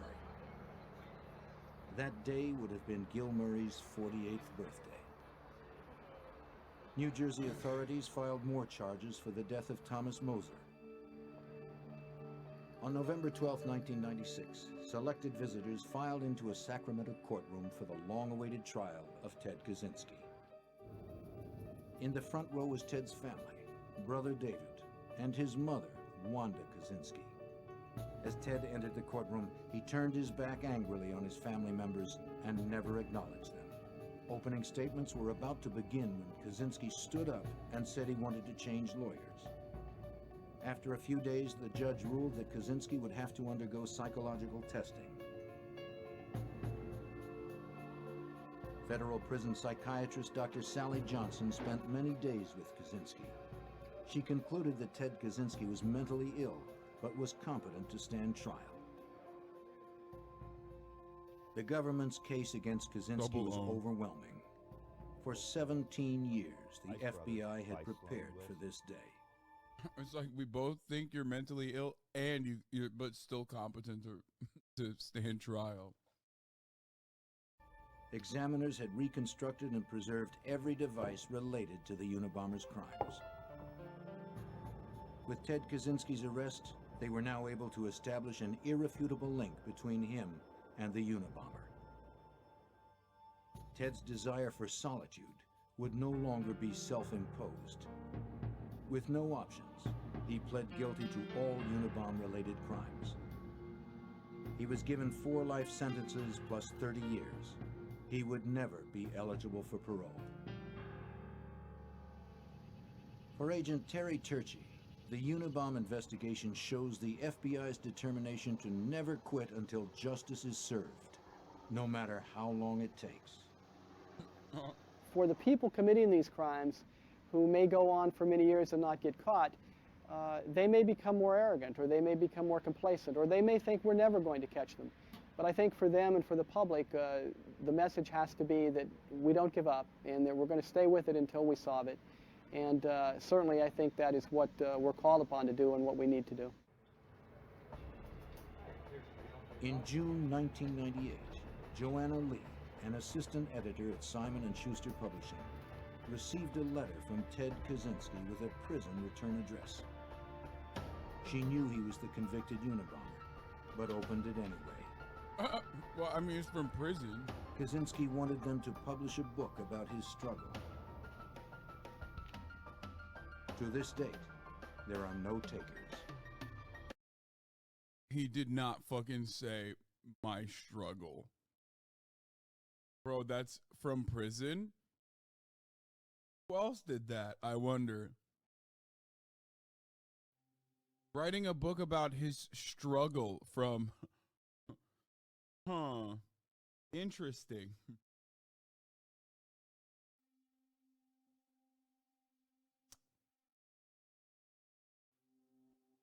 You've heard mind bomb? Oh God, that's so stupid.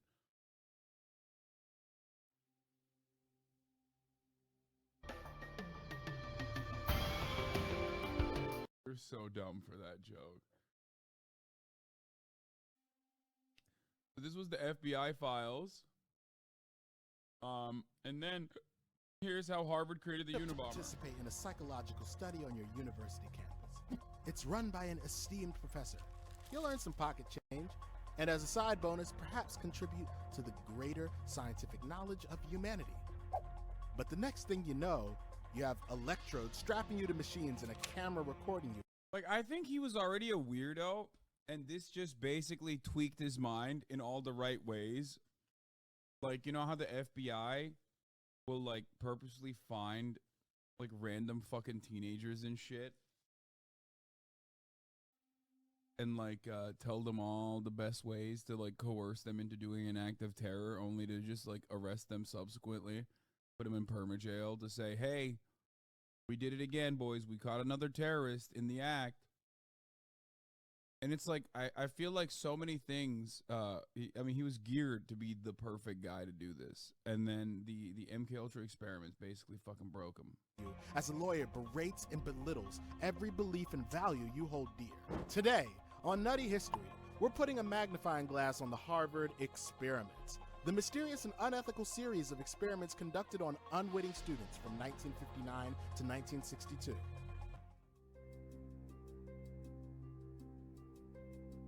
The year was 1959. The setting was Harvard Yard. I'm sorry, I had to do an accent once. 22 Harvard students were asked, or possibly pressured, to participate in a vague series of psychological experiments that would contribute to the solution of certain psychological problems.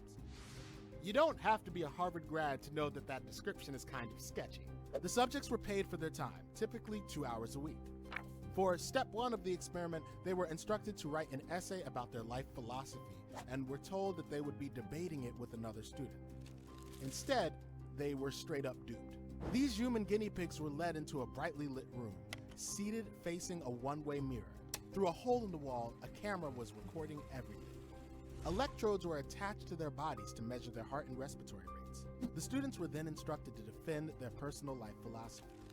But instead of being met with the promised discussion with a peer, they were interrogated by a lawyer. I'm not gonna lie. This would break any man.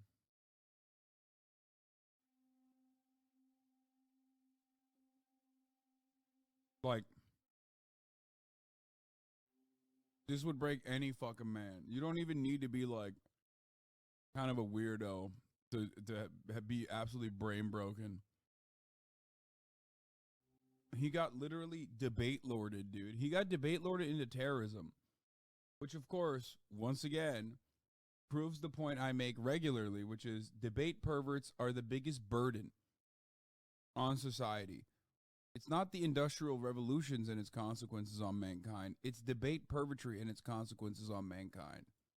An older and more experienced opponent whose aim was to humiliate and completely desecrate all of the students' most core beliefs.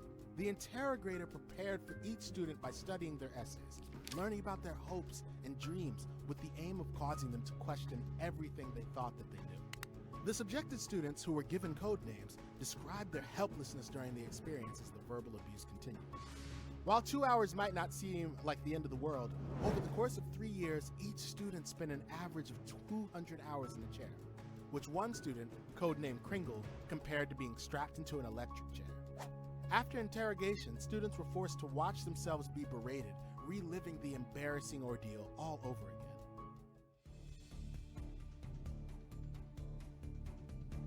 So what the hell was the point of all of this? And who gave the okay on psychologically traumatizing the school's own students for 3 years? The Harvard experiments were led by Henry Murray, a respected psychology professor whose contributions to the field can still be found in modern-day psychological assessments. Like many of the greats, though, Murray's career wasn't squeaky clean, ethically speaking. By his own words, Murray called the interrogative attacks on the Harvard experiments vehement, sweeping, and personally abusive. So it certainly wasn't a case of good intentions gone wrong. The goals of these experiments weren't and aren't entirely. That's a really good point. This is basically what Steven Crowder does on a regular basis. The Change My Mind segments. And Ben Shapiro does this too. Ben Shapiro is literally a lawyer. Ben Shapiro looked at how the Unabomber was created and was like, hypothetically, what if I was the one who did the exact same thing to unsuspecting college freshmen? Entirely known, and it seemed Murray often deviated from an exact scientific method. One of his graduate students' assistants described him as not the most systemic scientist, and the professor himself often gave varying answers, at times suggesting his data had no value at all. Cool. Well, that's a good reason to emotionally scar a bunch of developing minds.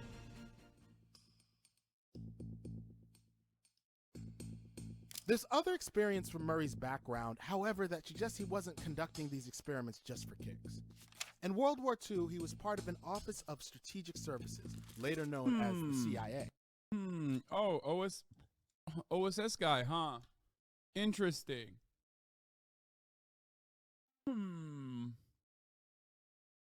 Surely this had nothing to do with MK Ultra. Where he helped assess agents and collaborated on a psychological profile of Hitler. The profile report specifically mentioned that Hitler would commit suicide if defeat was near. How about them apples?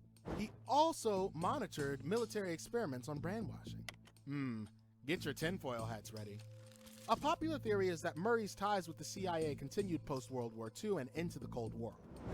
During this time, the CIA was focused on interrogation, training, and techniques, how to ensure their own men would stand up to interrogation, and how to effectively break enemy prisoners. This involved tests and experiments designed to psychologically break down the subject. Sound familiar? Much of this testing was encompassed under the notorious Project MK Ultra, which would use many. Why is he saying get your tinfoil hats ready?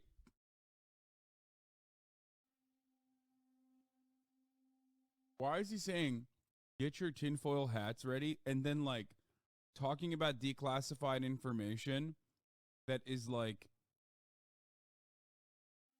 literally I don't know, just openly discussed. It's not like it's hidden. Like it's just like factual history. Many unknowing participants to test the use of drugs and procedures in interrogations for potential mind control. Some allege that the Harvard experiments were actually part of MK Ultra, which did utilize a variety of other institutions to secretly conduct its operations. Also adding fuel to the fire, MK Ultra drugged many of its subjects with LSD. Oh yeah. Without their consent, for your information, thinking that bad acid trips were the key to controlling someone's mind. Henry Murray, funnily enough, also had an interest in psychedelics. Right around the same time period, he supervised and supported a young Harvard researcher by the name of Timothy Leary and a study of hallucinogens. According to our data, that's one coincidence too many.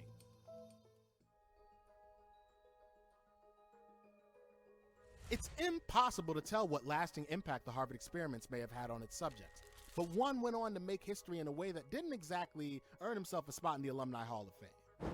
Ted Kaczynski, aka the Unabomber, terrorized the nation with a bombing campaign. Okay, for the record, as far as Harvard alumni goes, Ted Kaczynski doesn't crack the top 100 most murderous alumni, okay?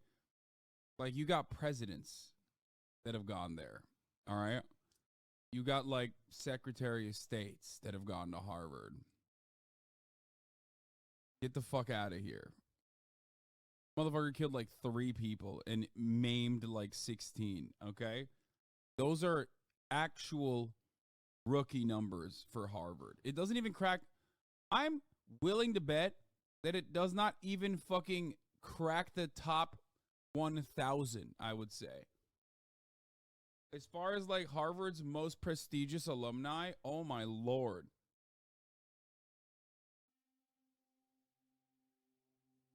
Campaign for 17 years that killed 3 people and injured 23 more.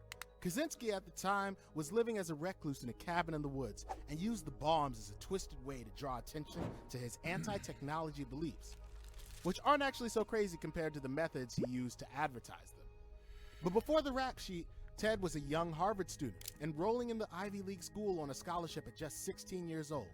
Kaczynski was a mathematical whiz who was also unlucky enough to be, according to him, pressured. Yeah, Zuckerberg didn't even graduate Harvard, and he still got a fucking genocide in Myanmar under his belt that he, like, you know, played a formative role in facilitation. Into partaking in Murray's experiments. Many believe that Murray's humiliating and traumatic experience, which Kaczynski called the worst experience of his life, were instrumental in shaping Ted into a very talented serial killer. As a younger and less mature student, he may have been more susceptible to manipulation and taken a harder hit, psychologically speaking. Others theorize that the ordeal made him increasingly isolated from Harvard society and led to a hatred of technology and psychology that later turned murderous. Prior to undergoing the Harvard experiments, Ted was described by a Harvard health scientist doctor as exceedingly stable. Well, here's some crows you can eat, Doc.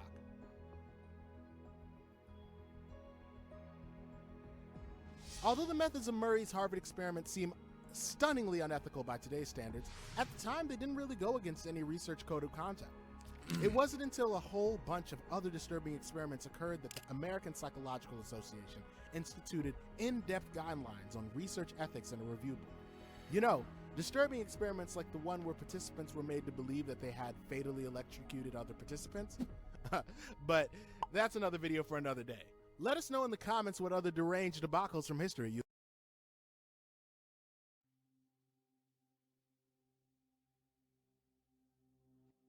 I feel like they could have done a deeper dive into the CIA MK Ultra stuff.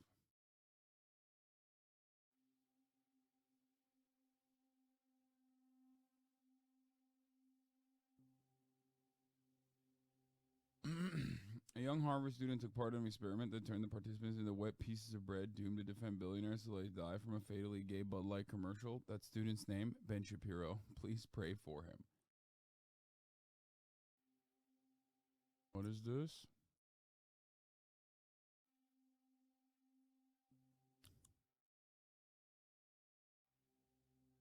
I can't read this for some reason. It's not loading. Why am I not allowed to read this? What the fuck? Oh, it worked. Berlin pays brothel 250,000 euros compensation over police raid. The operators of the Artemis brothel had launched 2 lawsuits after police raided the premises in 2016. City administration has apologized for detaining staff and making prejudicial statements at a press conference. The city of Berlin has issued an apology. Dude, this brothel is the most like legal. This brothel is the most like legal award-winning brothel on the history of brothels. Hassan's true 9/11, and yet it doesn't even fucking matter. Like, the Swerfs will consistently continue to use the raid, and the statements released by the cops at the time on a brothel that is still working legally, to say that I have participated in like child sex trafficking or whatever. Why does it keep coming up? Because like these guys literally turned around and sued Berlin twice, and they won both, it turns out. Both of the fucking both of the not this discourse for the 1,000th time.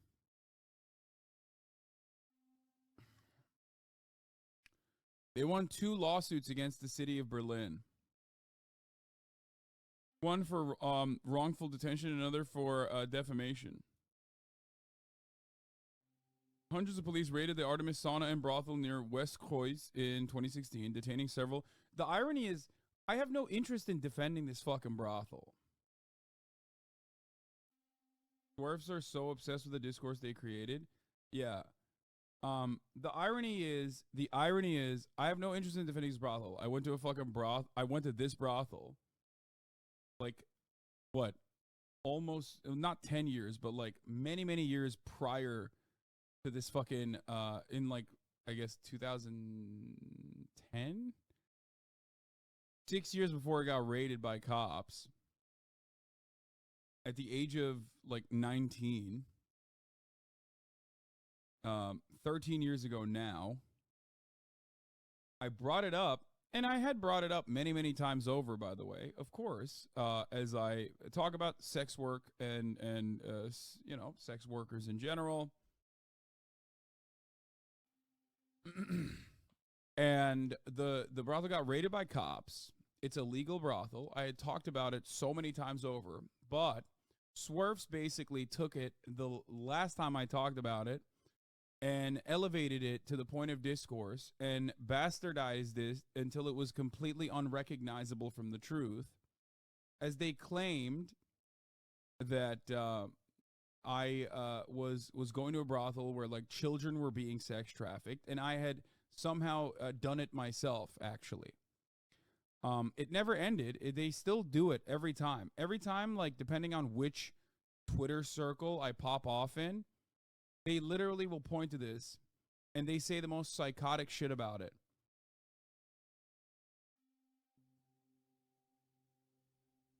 Okay?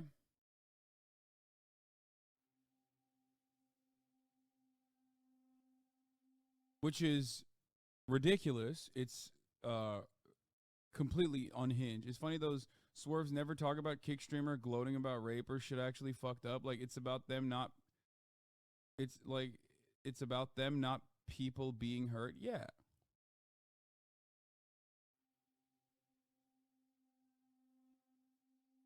A Turkish man going to Germany to traffic minors. I wonder where the fucking weirdos are so hitched on this talking point. Yeah. The Nazi groypers also bring this up. Ironic, because they like literally defend pedophilia in the same breath while they bring this shit up. It's like all of my most unhinged haters got together and chose to just lie. Also, they call anyone defending you an incel or a rapist. Swerves are insane. They are. They are insane. Anyway, but it turns out that the fucking brothel, which I have no interest in even defending, by the way, I don't give a shit. It's ridiculous. But it turns out the brothel actually sued the government of Berlin, one for defamation and one for wrongful detention, and won both of those lawsuits. They are like the most award-winning fucking brothel of all time, legal award-winning brothel of all time.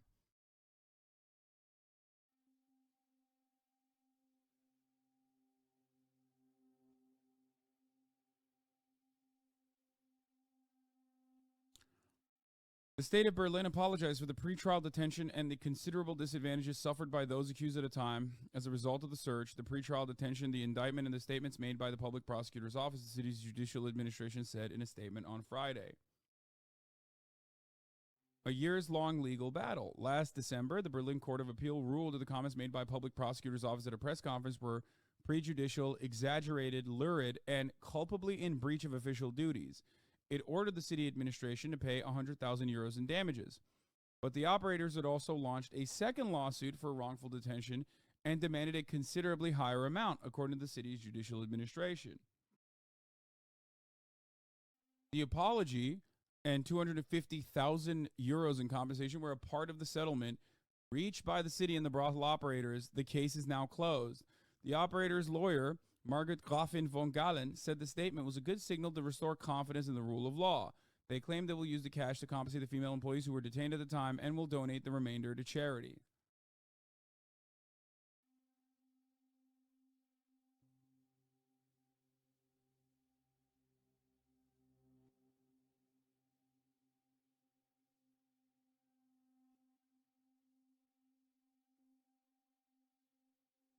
Personally, I'd take the stance that it doesn't matter either way. You had no knowledge and didn't engage in anything with any traffic person to end. Exactly. But, like, I, for some reason, cannot get these fucking weirdos to comprehend that. You know what I mean? It's like pointing to me if I went to a goddamn restaurant and then that restaurant killed a bunch of people with food poisoning. You turn around and you go, Hasan, remember when you went to that fucking restaurant and you participated in eating food there? It's like your fucking fault that other people died from food poisoning. It's insane. You must have served the food. You participated in this. Remember when you poisoned people? Anyway.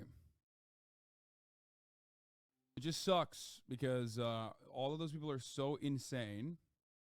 And they basically completely give the game away when they show how little they care about the actual subject matter of, like, I don't know, emancipation for sex workers or protecting sex workers, when they override what sex workers routinely say about their own profession and simply hyper-focus on me, a person who has defended sex workers, who consistently defends sex work, as the real villain of society. If you care about it so much, go fucking fight against the brothel yourself, okay? Take it up with them. Take it up with the motherfucking Berlin court system. Stop fucking yelling at me, okay? It is fucking ridiculous. I mean, they will not do that because they're socially maladjusted freaks who spend all of their times indoors, hiding behind the guise of anonymity as they live incredibly boring lives. And this is one of the only things that keeps it at least a little bit more sustainable as they creep desperately closer and closer towards an untimely demise. That is the only thing that allows them to basically feel like they're alive when they get a rise out of someone. They've taken on this weird, false notion of justice on an issue where they don't even give a fuck about the victims themselves or even those who are involved that they consider to be victims. Whenever they say, we're not victims, we are doing this willingly, they go, fuck you, don't care.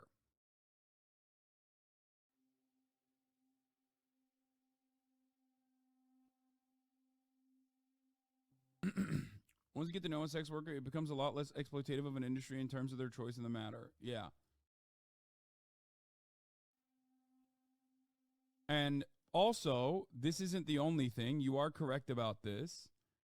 The second thing that happens quite frequently by conservatives, almost entirely, is the notion that you're like a groomer and a pedophile if you think that, you know, people should be more accepting of gay people coexisting in society.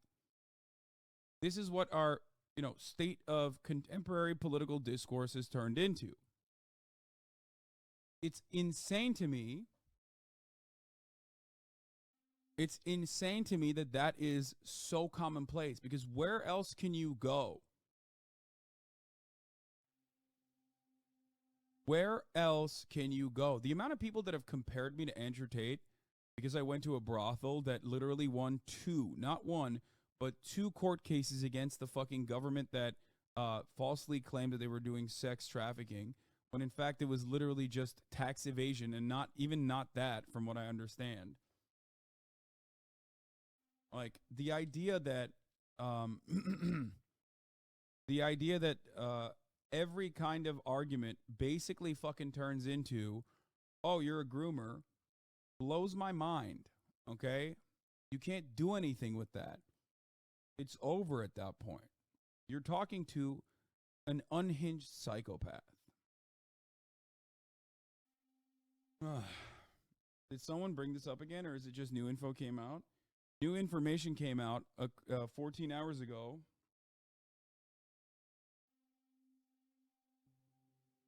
that says Berlin pays brothel 250,000 euros in compensation on top of the first court case that ended a couple of months ago, where they paid them 100,000 euros.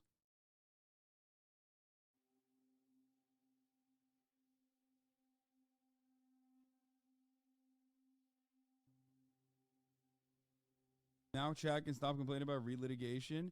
It doesn't even matter, though. It doesn't even matter. These people are still going to use it over and over again, but now at least you know. But ultimately, it doesn't matter, because all it takes is one TikTok to just like point to the older video or point to like the title of a fucking article where I talked about going to a brothel. It was a Vice article, but they never read the fucking article. If they read the article, they would understand the position. But it's all it takes is just for them to fucking look. All it takes is for them to just clip this title and then move on with it. And then pair that with like an old article of the brothel being raided. This article is wonderfully well written. It features talking points from sex workers themselves, including some of my friends.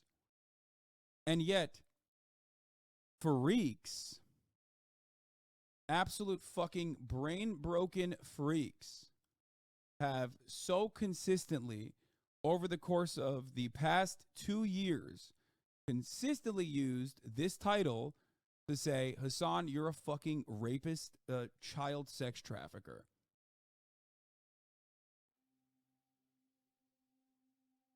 Obviously, part of it is because I am an acceptable target to attack and not the sex workers themselves, especially if you want to, you know, make it seem as though you care about sex workers.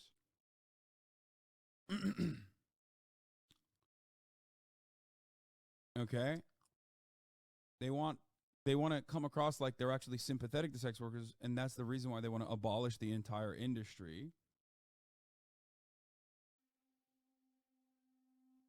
So they just, you know, lie about it all the fucking time.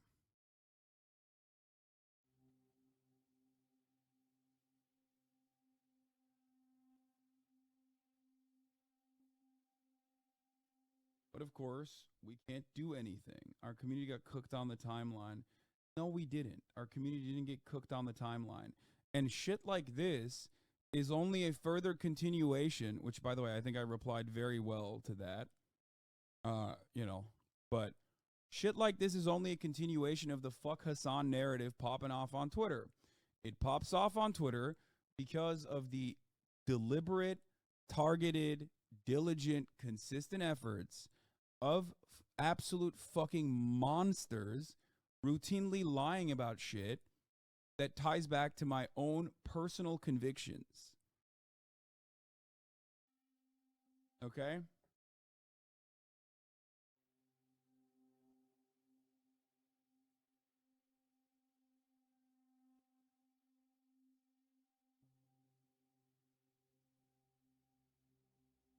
That's it.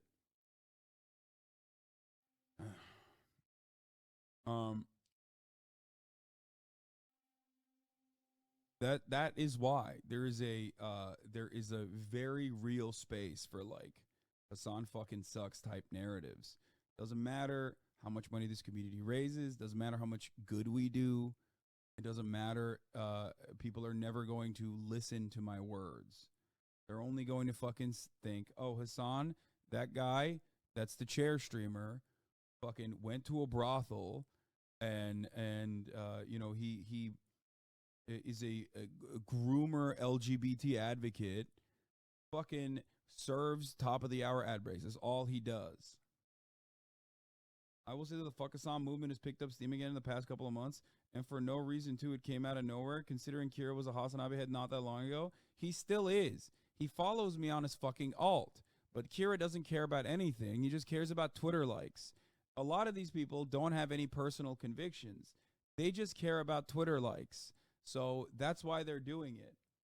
Okay? He is a professional tweet stealer. Come on. It's just for Twitter likes.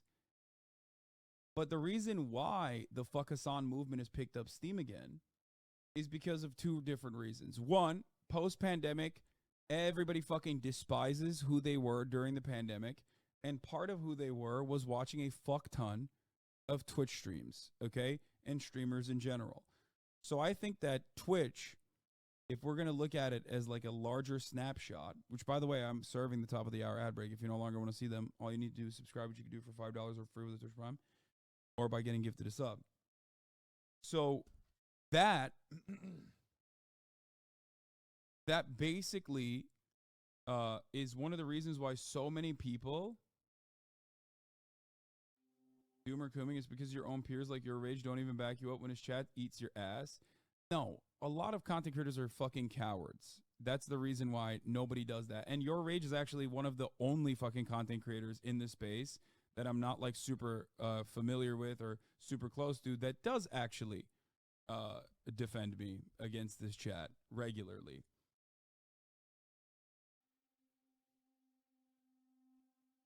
My point is, yeah, your rage is the absolute worst example you could use out of a sea of content creators that you could use. So, my point is, how does it feel to be a conforming loser who only capitalizes on others' drama? The fucking sheep. Yeah, I don't know how that feels, but also, I do know that it must feel objectively better than a guy who comes in here who has no convictions of his own, but is like yelling at a Twitch streamer on behalf of, I don't know who the fuck you're yelling at me on behalf of. Your life is not that much better than mine. At least I'm making money doing what I'm doing. You're just doing it for free. And I don't know why you're even doing it. I don't even know what you're yelling at me about. It's Saturday. Go out and have fun. Go work out. Better your life. Okay? You're not doing anything positive for yourself.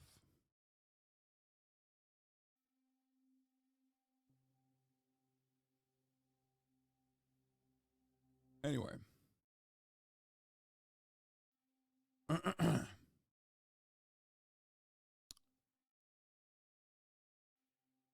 Where was I? I'm going to move away from this. Dude, you're entertaining this right now. They don't care about anything. They just want points back and forth. Yeah, there are content creators who do defend. But the point I'm trying to make is that the Fuck Hasan movement that you see on Twitter all the fucking time is a combination of a couple different things. Twitter's incredibly right-wing slant. I'm one of the largest openly left-wing content creators out there who has eaten dick left and fucking right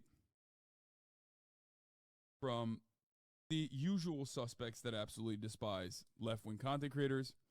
Twitter is incredibly right-wing. A lot of clowns on Twitter don't have any sort of personal moral convictions or anything like that, but simply want clicks, they want faves, they want retweets. So they'll grasp onto anything and everything that they believe will give them those clicks.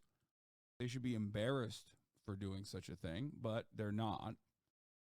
It is literally the bottom of the fucking barrel as far as like any kind of entertainment medium goes. That's why every Twitter's dream is to basically launch a failed podcast or a failed Substack or a failed coffee, or, you know, one of those types of things, or even become a Twitch streamer, ironically. But like I said, I've thought a lot about this. I think that a big part of the reason why people are like, oh, you know, fuck Hasan, whatever, is because I've made a lot of enemies throughout my many years of communicating what I believe is the best way to design the world. There's already, there's already a shitload of propaganda against that kind of thing. And people like comfortable narratives that they believe. It gives them a sense of warmth and security. So that's one other reason.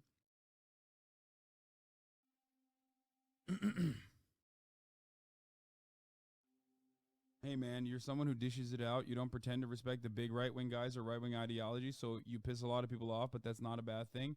Better to be a genuine headstrong icon than some inauthentic glazer / people pleaser. You do you. It's amazing for you so far. Yeah, I think that's part of it.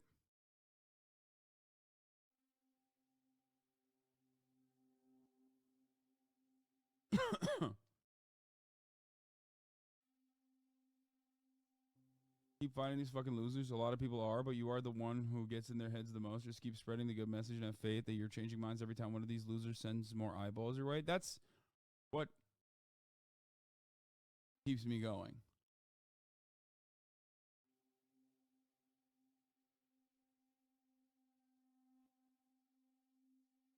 That's what keeps me going. That's what makes me feel like this isn't all in vain. I don't think it's gotten worse, in my honest opinion. I think the annoying ones are chirping louder, but the overall hate is not anywhere near it used to be. Yeah, I think it's also not coming from leftist sources now, but it's coming from like the apolitical center right to far right content creators for the most part. That's it.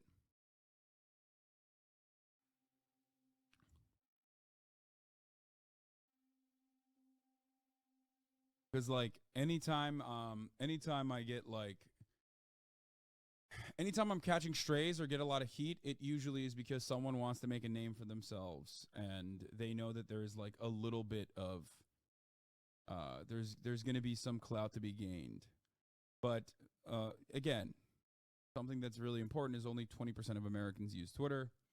There is not exactly a accurate snapshot of how people truly feel about a particular person. And 20,000, 30,000, 40,000 Twitter likes is not necessarily meaningful in the grand scheme of things. And one of the greatest examples of this was when I covered the Nick is not green cancellation, quote unquote cancellation, by some of the most unhinged weirdos online who literally looked at Nick is not green's like and I's laughter at Betty-chan and were so upset by it. And they were so moved by this thing. And if you tried to describe that to like a normal coworker of yours, like what they were upset about and why they were yelling, that person would immediately have an aneurysm. So things like that are a somber reminder that once again, Twitter and Twitter momentum is not necessarily representative of how people view particular individuals.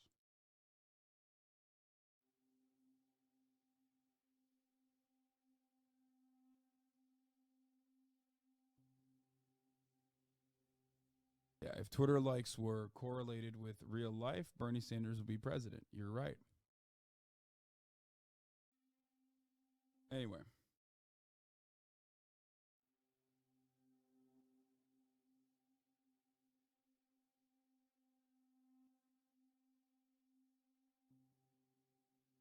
Mind control. This is a MK Ultra video from Philion. Did we cover this? I feel like I might have watched this.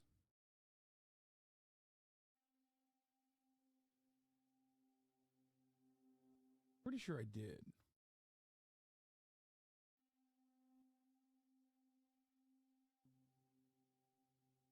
I'm pretty sure we watched this. I hope you don't let this shit get to you too much. No, I don't. I am. Well, the reason why we're watching the Unabomber, by the way, is because of this. The Unabomber Ted Kaczynski dies in prison. We're going to wrap up the Unabomber saga in a second.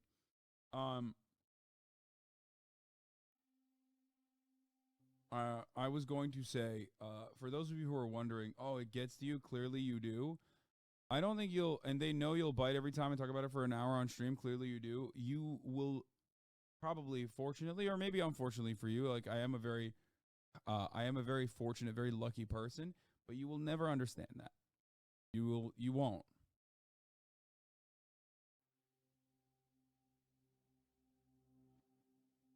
You just won't. Like, you get added in the chat by like maximum 50 people and lose your shit. Imagine having that happen every single day in the least charitable interpretations of what you're saying, get thrown back in your face when you see hundreds of thousands of people saying like you suck and that you should kill yourself. It's not great. It actually does not really bother me all that much because I'm super used to it. But let's be fucking real. To say that I am like, oh man, devastated by it, shook by it, and I'm like covering it all the fucking time is a little crazy. But you're right. You are a content watcher. I am the content creator, and I should tailor this content towards your needs. You don't understand it. There's no reason to fucking talk about it endlessly. You're not incorrect. Plus, it's been scaling for years. It's not like all of a sudden you have 25K viewers jumping from a 10-person stream. Yeah. Drew, I mean, this is bringing up a whole lot of memories about, how Ted Kaczynski actually ended up, in custody. I mean, it was a great mystery for a very long time who was responsible for these, homemade bombs, these explosions, which were deadly explosions. And then ultimately, how investigators were able to piece it together. I mean, it really was an extraordinary mystery. It really was. It's one of those cases that will go down in the history of the FBI as one of the most challenging and arduous investigations we mounted, but ultimately successful in 1995. We learned, of course, once we'd located Mr. Kaczynski and taken him into custody and saw the primitive conditions under which he was living, that's what made it so hard to really develop any effective leads for all those years. He was so completely off the grid, really leaving no trace of himself in any of the traditional ways that people do. But fortunately, with the publication of his manifesto, we were able to develop the sort of information from the public and specifically from family members that helped us crack the case. And let's try and unravel some of that, because he was living in a cabin. I mean, it was... he wanted to be off the grid. That was his ambition. But at least one of the bombings took place as early as in the 70s at a Chicago university. And then you also, and it was a great mystery who was responsible for all of this. Critics often attack the motives of people who protect the environment, seek social justice, donate money, or work too hard in organizations. Such as good deeds are dismissed as naive, hypocritical, champagne liberals, or as mere virtue signaling by those who do not perform those deeds. Sound like anyone? Yes. Authenticity online is only shown by how extreme to the right you can be. The more of an asshole you are, the more other people online see you as like the type of guy who says it like it is. If you go in the other direction, you must be faking it. You're probably faking it. You're probably a bad guy. And I openly admit, like, I have bad qualities that I don't like about myself. I'm not like this fucking socialist Jesus that my critics claim I present myself as. I'm not. I have the capacity to make bad takes, and I do it regularly. It happens all the time when you're fucking talking for 10 hours a day. Nobody's perfect, I myself included. All I can do is try to do what's right, try to do what's best, and that's it.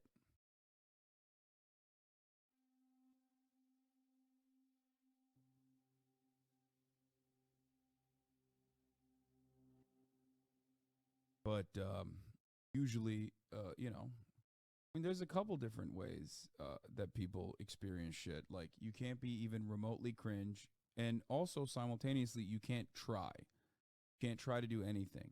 Everything needs to look effortless. And you also always have to be like, cool, calm, collected, careless. Don't even give a shit about anything that's going on. And I am none of those things. I'm cringe. I care about things perhaps too much. I get emotional. I yell. I make mistakes all the fucking time. So people have, over the course of many, many years, used those mistakes against me. I want to move on from this now because Ted Kaczynski is dead. The irony is saying shit like that is what makes freaks think you're fake. Freaks think you're fake. Being emotionally mature is unrelatable to them.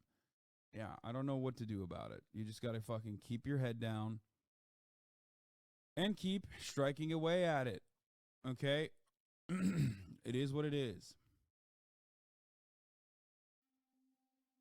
He was off the grid in a cabin, but perhaps his abduction, or his arrest it was self-inflicted. I mean, he authored this manifesto. He sent it right to the FBI. Perhaps he thought he would continue to be mysterious, but then they were able to piece together any relations and use this as evidence, publish it. And it was his brother who ultimately would help turn him in, right? That's absolutely right. So Kaczynski started in the late 1970s with what began as a primitive, low-tech mail bombing campaign directed predominantly at universities and airline industry representatives and different airline-related targets. Of course, in '79, was able to get a bomb on an American Airlines flight that fortunately did not detonate, but it let off a great degree of smoke, which alerted the pilots and were able to effect an emergency landing. There's no doubt that had that bomb gone off, it would have taken the plane down and taken all those lives with it. So an incredibly focused, determined, resilient adversary, right? And somebody who was motivated primarily by his extremist positions with respect to the environment. You know, people today, we think about domestic terrorism, we typically think about... Yeah, totally. That's why. ...it in very different contexts. In the 80s and 1990s, environmental terrorism was a major program that was being worked by the FBI because we had extremist activity around... Dude, come on, dude. Come on. Painting him as an eco-terrorist, like 90% of the fucking people that the FBI, 90% of the people that the FBI fucking arrests as like eco-terrorists are like 65-year-old old school hippies who didn't actually fucking turn reactionary and would like strap themselves to fucking nuclear sites. Okay? Like the idea that these guys were working on eco-terrorists and that's why they were working on Ted Kaczynski is fucking hilarious. That is, oh my God, dude. Portraying him like an eco-terrorist is so fucking stupid. His targets were quite literally like random fucking college professors. What the fuck are we talking about? It's a gross way to portray people like actual anarchist activists and people who are legitimately and understandably protesting the initiatives of massive corporations that are ruining the environment for profit in the same vein as like a guy who was a psychotic reactionary who was just sending fucking mail bombs to like PhDs. And that he was an eco-fascist. Exactly. But a fascist is the main thing he was. The idea that he was an eco-fascist and therefore he was an eco-terrorist in the same vein as like, you know, literal Greenpeace people is so stupid. He's doing it deliberately because he's a fucking cop. If they were to offer you the actual types of people that they arrest for quote-unquote crimes against like pipelines and shit, you would see a very different portrayal. This motherfucker blew up 0 pipelines, okay? This motherfucker killed 0 oil and gas executives. Get the fuck out. He didn't even attempt to do that. He didn't try to do any of that. That's so stupid.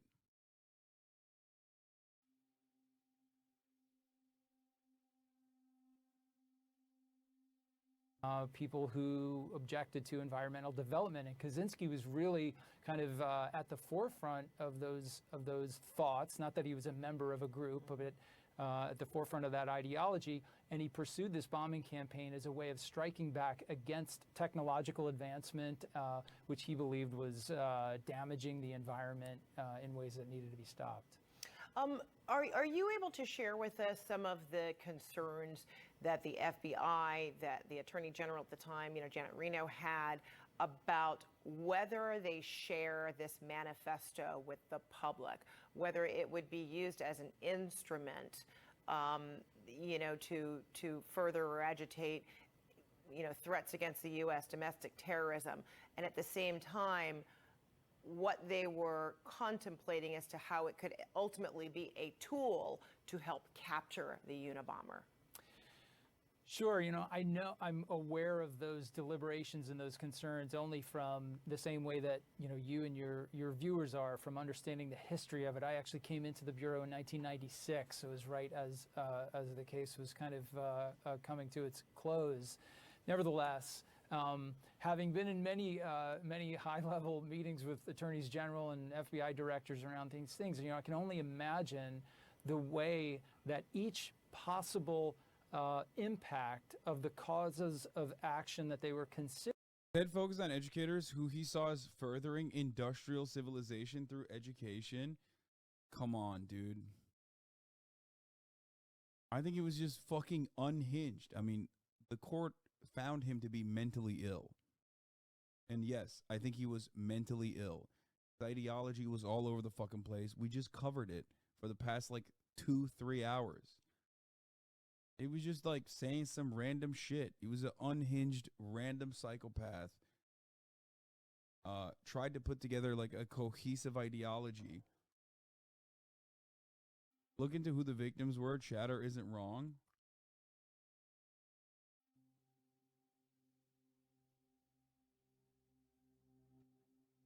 Yeah, I think in order to take down industrial society, what you got to do is blow up a guy at Best Buy. What you got to do is blow up some fucking random PhD student, or whichever fucking college professor is dumb enough to pick up a parcel from the ground. That's how you're supposed to do it. Who are the real villains of society? Fucking college professors.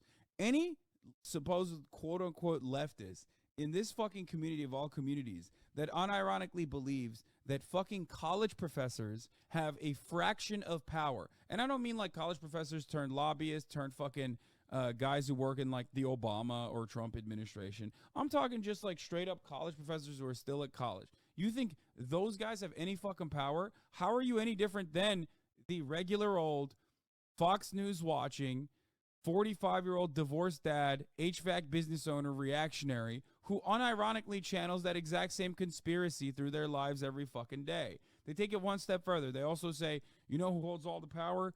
Trans students. You know what I mean?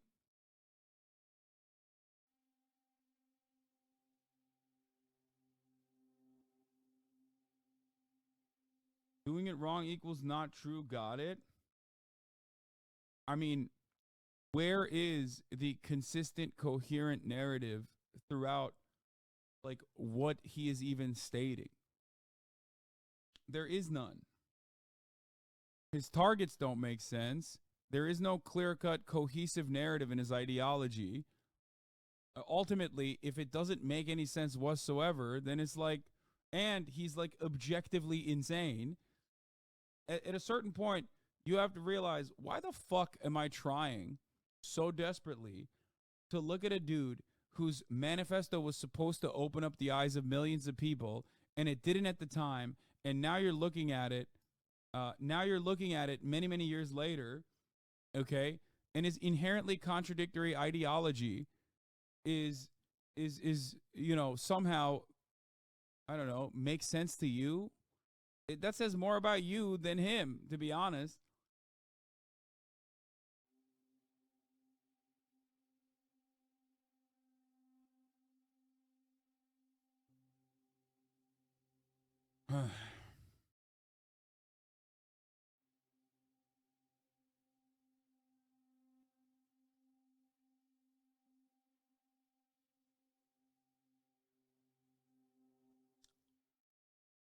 like, I have also participated in the Industrial Revolution and its consequences memes, right?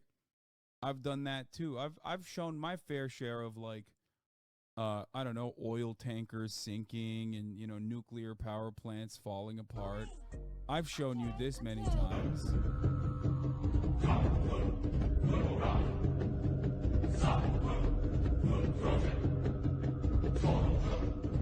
But, like, it's memes. You're not supposed to take this seriously.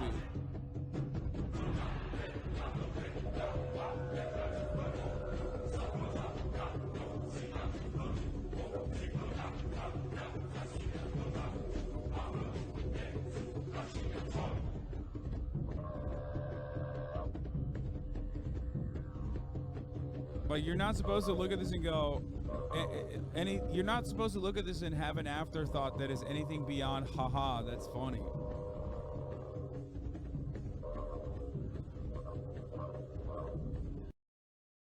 I know you can't legally send hate, but tell me who to camp with my American rights, bruh. What? But he did the wrong thing to solve the right problems? No, the problems were not even the right problems. He didn't address the right problems. You're wrong about that too. Like, no, he did the wrong thing and his analysis was wrong. There were, like, right parts about it for sure. But, you know, it's kind of like looking at Jordan Peterson and being like, well, that's a guy who told me to clean my room. Why are you so upset at that? It's like looking at Andrew Tate and saying, well, that's a guy who's telling me I have the tools to success and that I should just go work out. Why are you getting mad? Okay? Like, the problems exist. Okay? He has a solution. It's the wrong solution. His analysis is also wrong overall. Like, unless you think the most significant problem in society is how collectivist we are, I don't think you agree with Ted Kaczynski's analysis. You looked at a capitalist dystopia and you thought it's not those who are fucking generating, who are sucking value out of the international working class, but instead it's the existence of the iPhone that's at fault. So we should kill fucking people that, what is this? Watch this later. Bro, it's been removed already. Why are you sending me a remove post? Yeah. Anyway, my point is this, okay? It is like looking at, it's like looking at global capitalism, okay? And then getting mad at the iPhone's existence and then killing someone that works at a fucking Apple bar, like killing a genius that works at an Apple bar to solve the problem with industrial society. Okay? That's crazy. No one should look at that and go, wow, that guy made a lot of sense.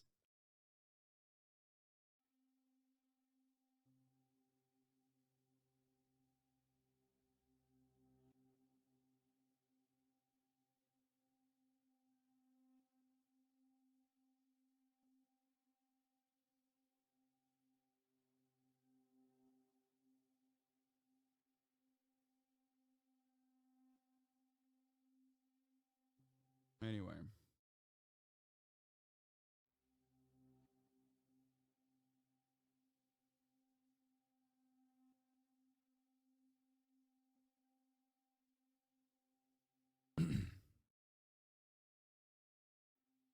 It's the W murder chatters.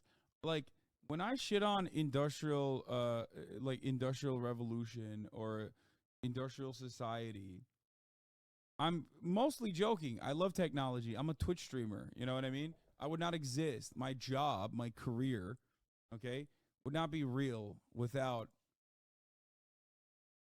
technological innovation. I also am a big time advocate for taking a shower. Okay? So that's 2 L's for Ted.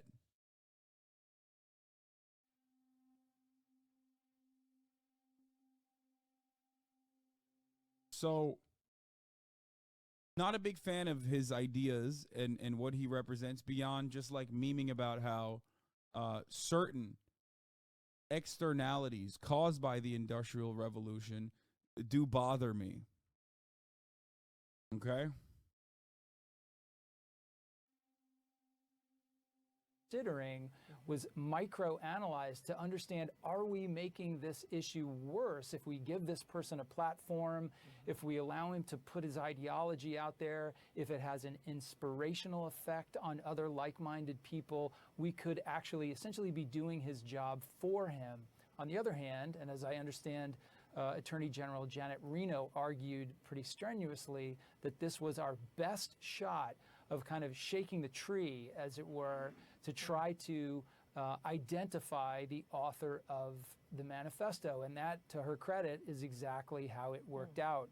Kaczynski's brother and his wife became aware of the manifesto. They had suspicions about Kaczynski before the manifesto, but it was the manifesto that really put Kaczynski's brother over the threshold and motivated him to contact the FBI and say that he thought he knew who the author was. What more, if anything, can you tell us about kind of the evolution of this criminal profiling that was kind of born at this time?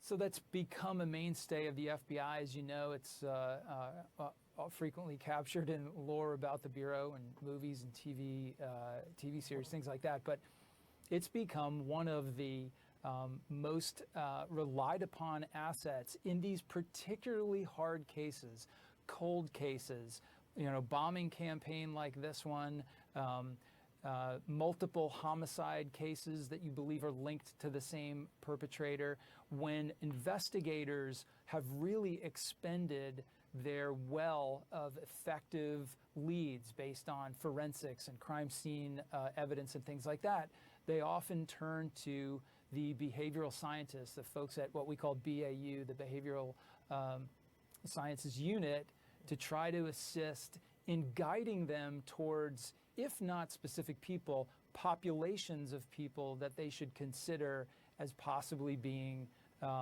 individuals or groups of people that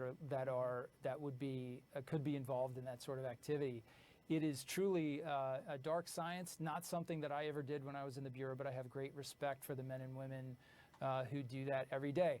I would expect that those same sort of assets are being utilized to try to figure out who was behind the 2 bombs left on Capitol Hill on January 6th. That's a crime that continues to be unsolved, and one that causes great concern in law enforcement for many of the same reasons that we saw in the Unabomber investigation, right? These folks who are inclined to lash out with bombs that are either placed or sent through the mail, they often start out in rudimentary ways, but their proficiency in technology develops over time. They very rarely ever just stop. This guy's peak federal agent phenotype, yes. He is. That is true. Looks like he straight up looks like the classic Mormon federal agent guy. Fed skull. It's very different. It's like if you put lawyer skull with cop skull together and just like smashed it into one another, you get a very unique morph. He was one? Yeah, I know.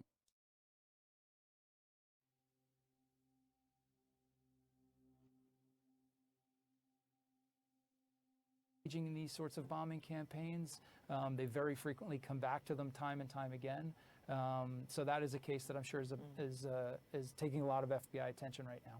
And is among the pattern of events, is it the case that over time there develops this sort of bravado and almost like a yearning for attention without being identified, to be praised, that they continue to be so mysterious, and then suddenly a mistake is made, like in the case of this manifesto, it ended up backfiring, whereas he may have felt like he wanted to elaborate on motivation.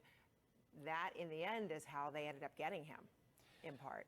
It's very true. Many of these long, extended investigations over so-called cold cases with repeat offenders, they develop almost a sort of dialogue with the investigators through their criminal acts. They want to kind of maintain the attention of the investigators. They want to constantly kind of outdo themselves.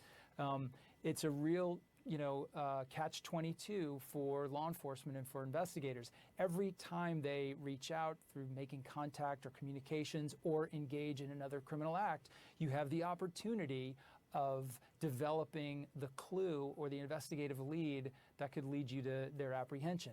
But of course, every time they do that, the public is also at great risk. So there's immense pressure on the investigators to bring that back and forth, to bring that criminal activity to a halt before additional folks are injured or killed.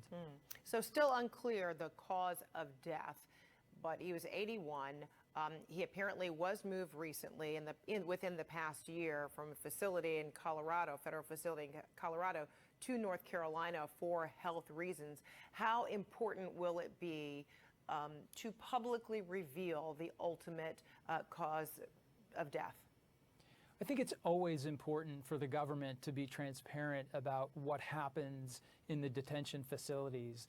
Just, to my understanding, there's no reason to believe, from what little we know about this situation, that there's anything untoward involved here. I mean, he was like, what is he, like 84 years old? Yeah, he.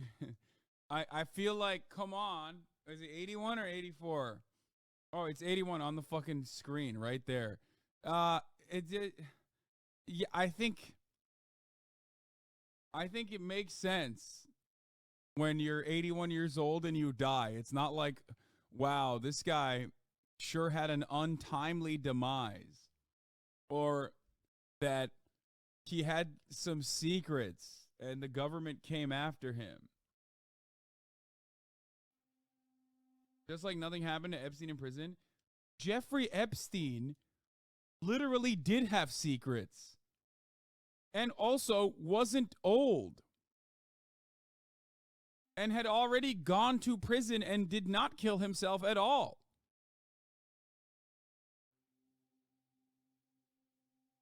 Making a comparison between Jeffrey Epstein, who we still have not found what kind of blackmail tapes he had in his facility. The Manhattan DA will probably never reveal that shit.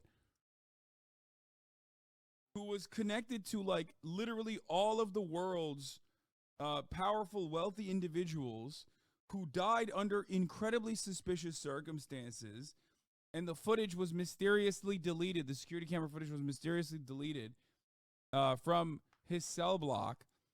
Comparing that to like a dude who's been in prison for fucking 30 years who was just like some random fucking kook who died of old age is a little crazy. He's obviously exhibited some sort of health problems in the recent past. He was moved to the facility in North Carolina. Likely Butner, the federal prison hospital in Butner, North Carolina, is a place where many federal prisoners end up who have significant health issues. Bernie Madoff, I believe, was at Butner when he passed as well. So I think it's very important for transparency reasons to fully understand the circumstances around the death, but I would caution speculation at this point. We don't really have any reason to believe anything untoward happened here just yet.